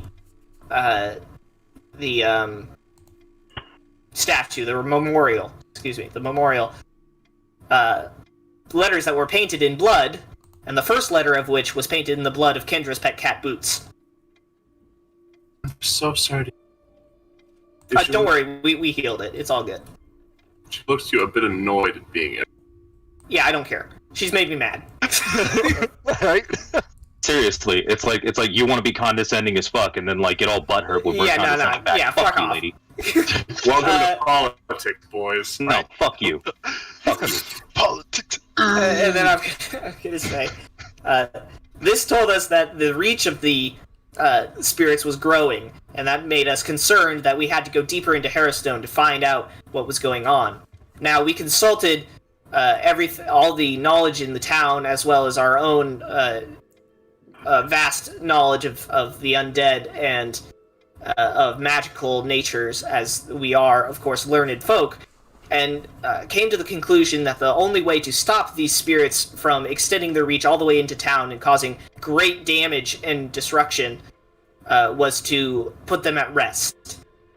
So we took my friend Raphael here, a cleric of the Dawn, and the great Father Grigori, a paladin of Abadar, and we decided that our best chance to save the town from increasing spiritual disruption was to go into the depths of Harrowstone and put an end to these creatures. Something that I am happy to say we have partially accomplished. The villain known as the Lopper, whose ghost was responsible for some of the I believe there was the destroyed corpse that was found. As you say that name, there's kind of a hush whisper that goes across everyone. He has been vanquished. Finally making its way up to the rat. Ooh, what do they say? They're saying Lopper. Yeah. He has been vanquished entirely. Father Grigori smote his incorporeal form and destroyed him, sending him back to the depths of the Shadowfell or wherever the bad people go. I would say based on his crimes, the Lopper would be going to the 7th circle. Grigori just crosses his arms and kind of huffs. Just, and leave a body. There's nothing left for his spirit to. Right. Scare that across the astral sea. See the stars, the astral. That's me putting them. After that, while we were exploring the prison, we came upon the spirit of the former captain. It was the warden. Excuse me, the warden's wife, whose name begins with the letters V-E-R-O. I'm sorry, S-O. V-E-S-O. Storiana. Yeah, I wasn't gonna say that. Okay. Because names have power. She spoke to us rather than reacting violently and revealed that this warden's spirit has, or that hers and her husband's spirits have been containing the ghosts of Harrowstone, but that her husband has passed on to the great beyond, and now it is only her trying to keep them contained, and that is why they are waking up now. Then there was the incident with the Sturges and the music that you've all been hearing, which I guarantee no one in the past night has heard. The reason that I can guarantee that is because that comes from the Piper, and he has been vanquished as well. That being said, there are still 3 more powerful spirits within Harrowstone that are attempting to spread their power further and further into the town. One of them is known as the Splatterman, who always... No, it hasn't. A long patter of muttering and whispering amongst each other, even the rat folks. But Splatterman, very who has a habit... by that. They've heard the stories. Who has a habit of writing the names of his victims before he finishes them off. He is our current target. Though we have found what we believe to be the charlatan as well. And I don't remember what the last guy was. It was just the 4. So we're like... It was just the 4? Sorry, I thought there were 5. Yeah. It was 5. Yeah, there's 5. Yeah. No. It was, what was the fifth the one? Mosswater Marauder. That's right, the Mosswater Marauder. He's the other one that we have not yet located. Again, the whisper down. comes Marauder. So I hope that you will all understand that it is of grave importance that we continue our ventures into Harrowstone to put down these spirits before they finally overcome the last wards holding them there, put about by the warden's wife. We have done nothing but buy time at the moment, and if you do not let us continue this, the town will be overwhelmed by more and more of these happenings, until the spirits themselves break free. May I ask you a question? Of course. Do you feel that were someone to come in and try and handle this, that would be reason enough for you to step in and handle it? At this point, come out. I do not. Well, she was asking if we could step aside and let someone else. No. If someone more qualified. I do not know of whom you speak. I would say that at the moment, as far as my knowledge is we are the most qualified people in the area at the moment, and time is of the essence. That if we were to wait for someone to come in and take care of this issue, then it is entirely possible that the spirits will have broken free before they can arrive. I see. May I ask what means you have to confirm that all what you have said is... What means do I have to do what? Confirm that all that you have said is true. Oh, I can help with that. As he swings down from the rafters with the Lopper's axe. You, Oh, okay, no, god damn it, Jack. See the rat folk, will skitter away the second you pull out an axe, and the, one that was in her chair just completely vanished. Get close for it. Wasn't the axe with Kendra? Or didn't somebody else have the axe? As Kendra pipes up, get it. Yeah, I wouldn't be surprised if he stole it from me. It really wouldn't be that hard. It's at this moment, Deacon, there's a thick layer of sweat up his face. Looking. I mean, all I heard Sorry, DM, was I'm Deacon gonna has need that one more time. I got the thick layer You of sweat. feel as though you are cooking, that there is something that you are burning right now. It is immeasurably hot. I'm gonna focus real hard. Gonna just try and think cool thoughts about how, damn it, I'm gonna try and get to that 9th layer where it's nice and cold. Can I make a perception check to see if I can notice Deacon sweating right there? Might I ask where you acquired that weapon? this from the spirit himself as we blew his soul not true. back. I know that's not true, but I think he's trying to lie. Okay, are you trying to lie? Oh, hold on. From a box? Yeah, we got it from a armory, an evidence locker. From a box. Yeah. With a Sorry, lock on it. madam, we have found the use of the items that are tied most closely to the spirits holds great power over disrupting them. May I ask how that... And I would, furthermore, if you would have the magic shop man or the father look over them, you will notice that the presence of the spirits is no longer upon the weapon. Yeah, as we have I'll put it down. I'll lay the axe on this table. No, if you believe that, I don't know, because I guess technically you could just say it's a different axe entirely. True. I mean, everybody's reacting, but... So... Oh, no, I pull out the Splatterman's book. I'm like, this one's still got the spirit on. No, I don't do that. And here's a head. Yeah, no, this one's still got the spirit on it. You can compare the two. Wait, no, hold on. So I have the axe and the pipe, right? Because they're both depleted. Yes. Yeah, so it's like the axe, I put that on the table I'm standing in front of, and then I pull the pipe out and I go, yeah, this one's from the other dead guy. Put that down too.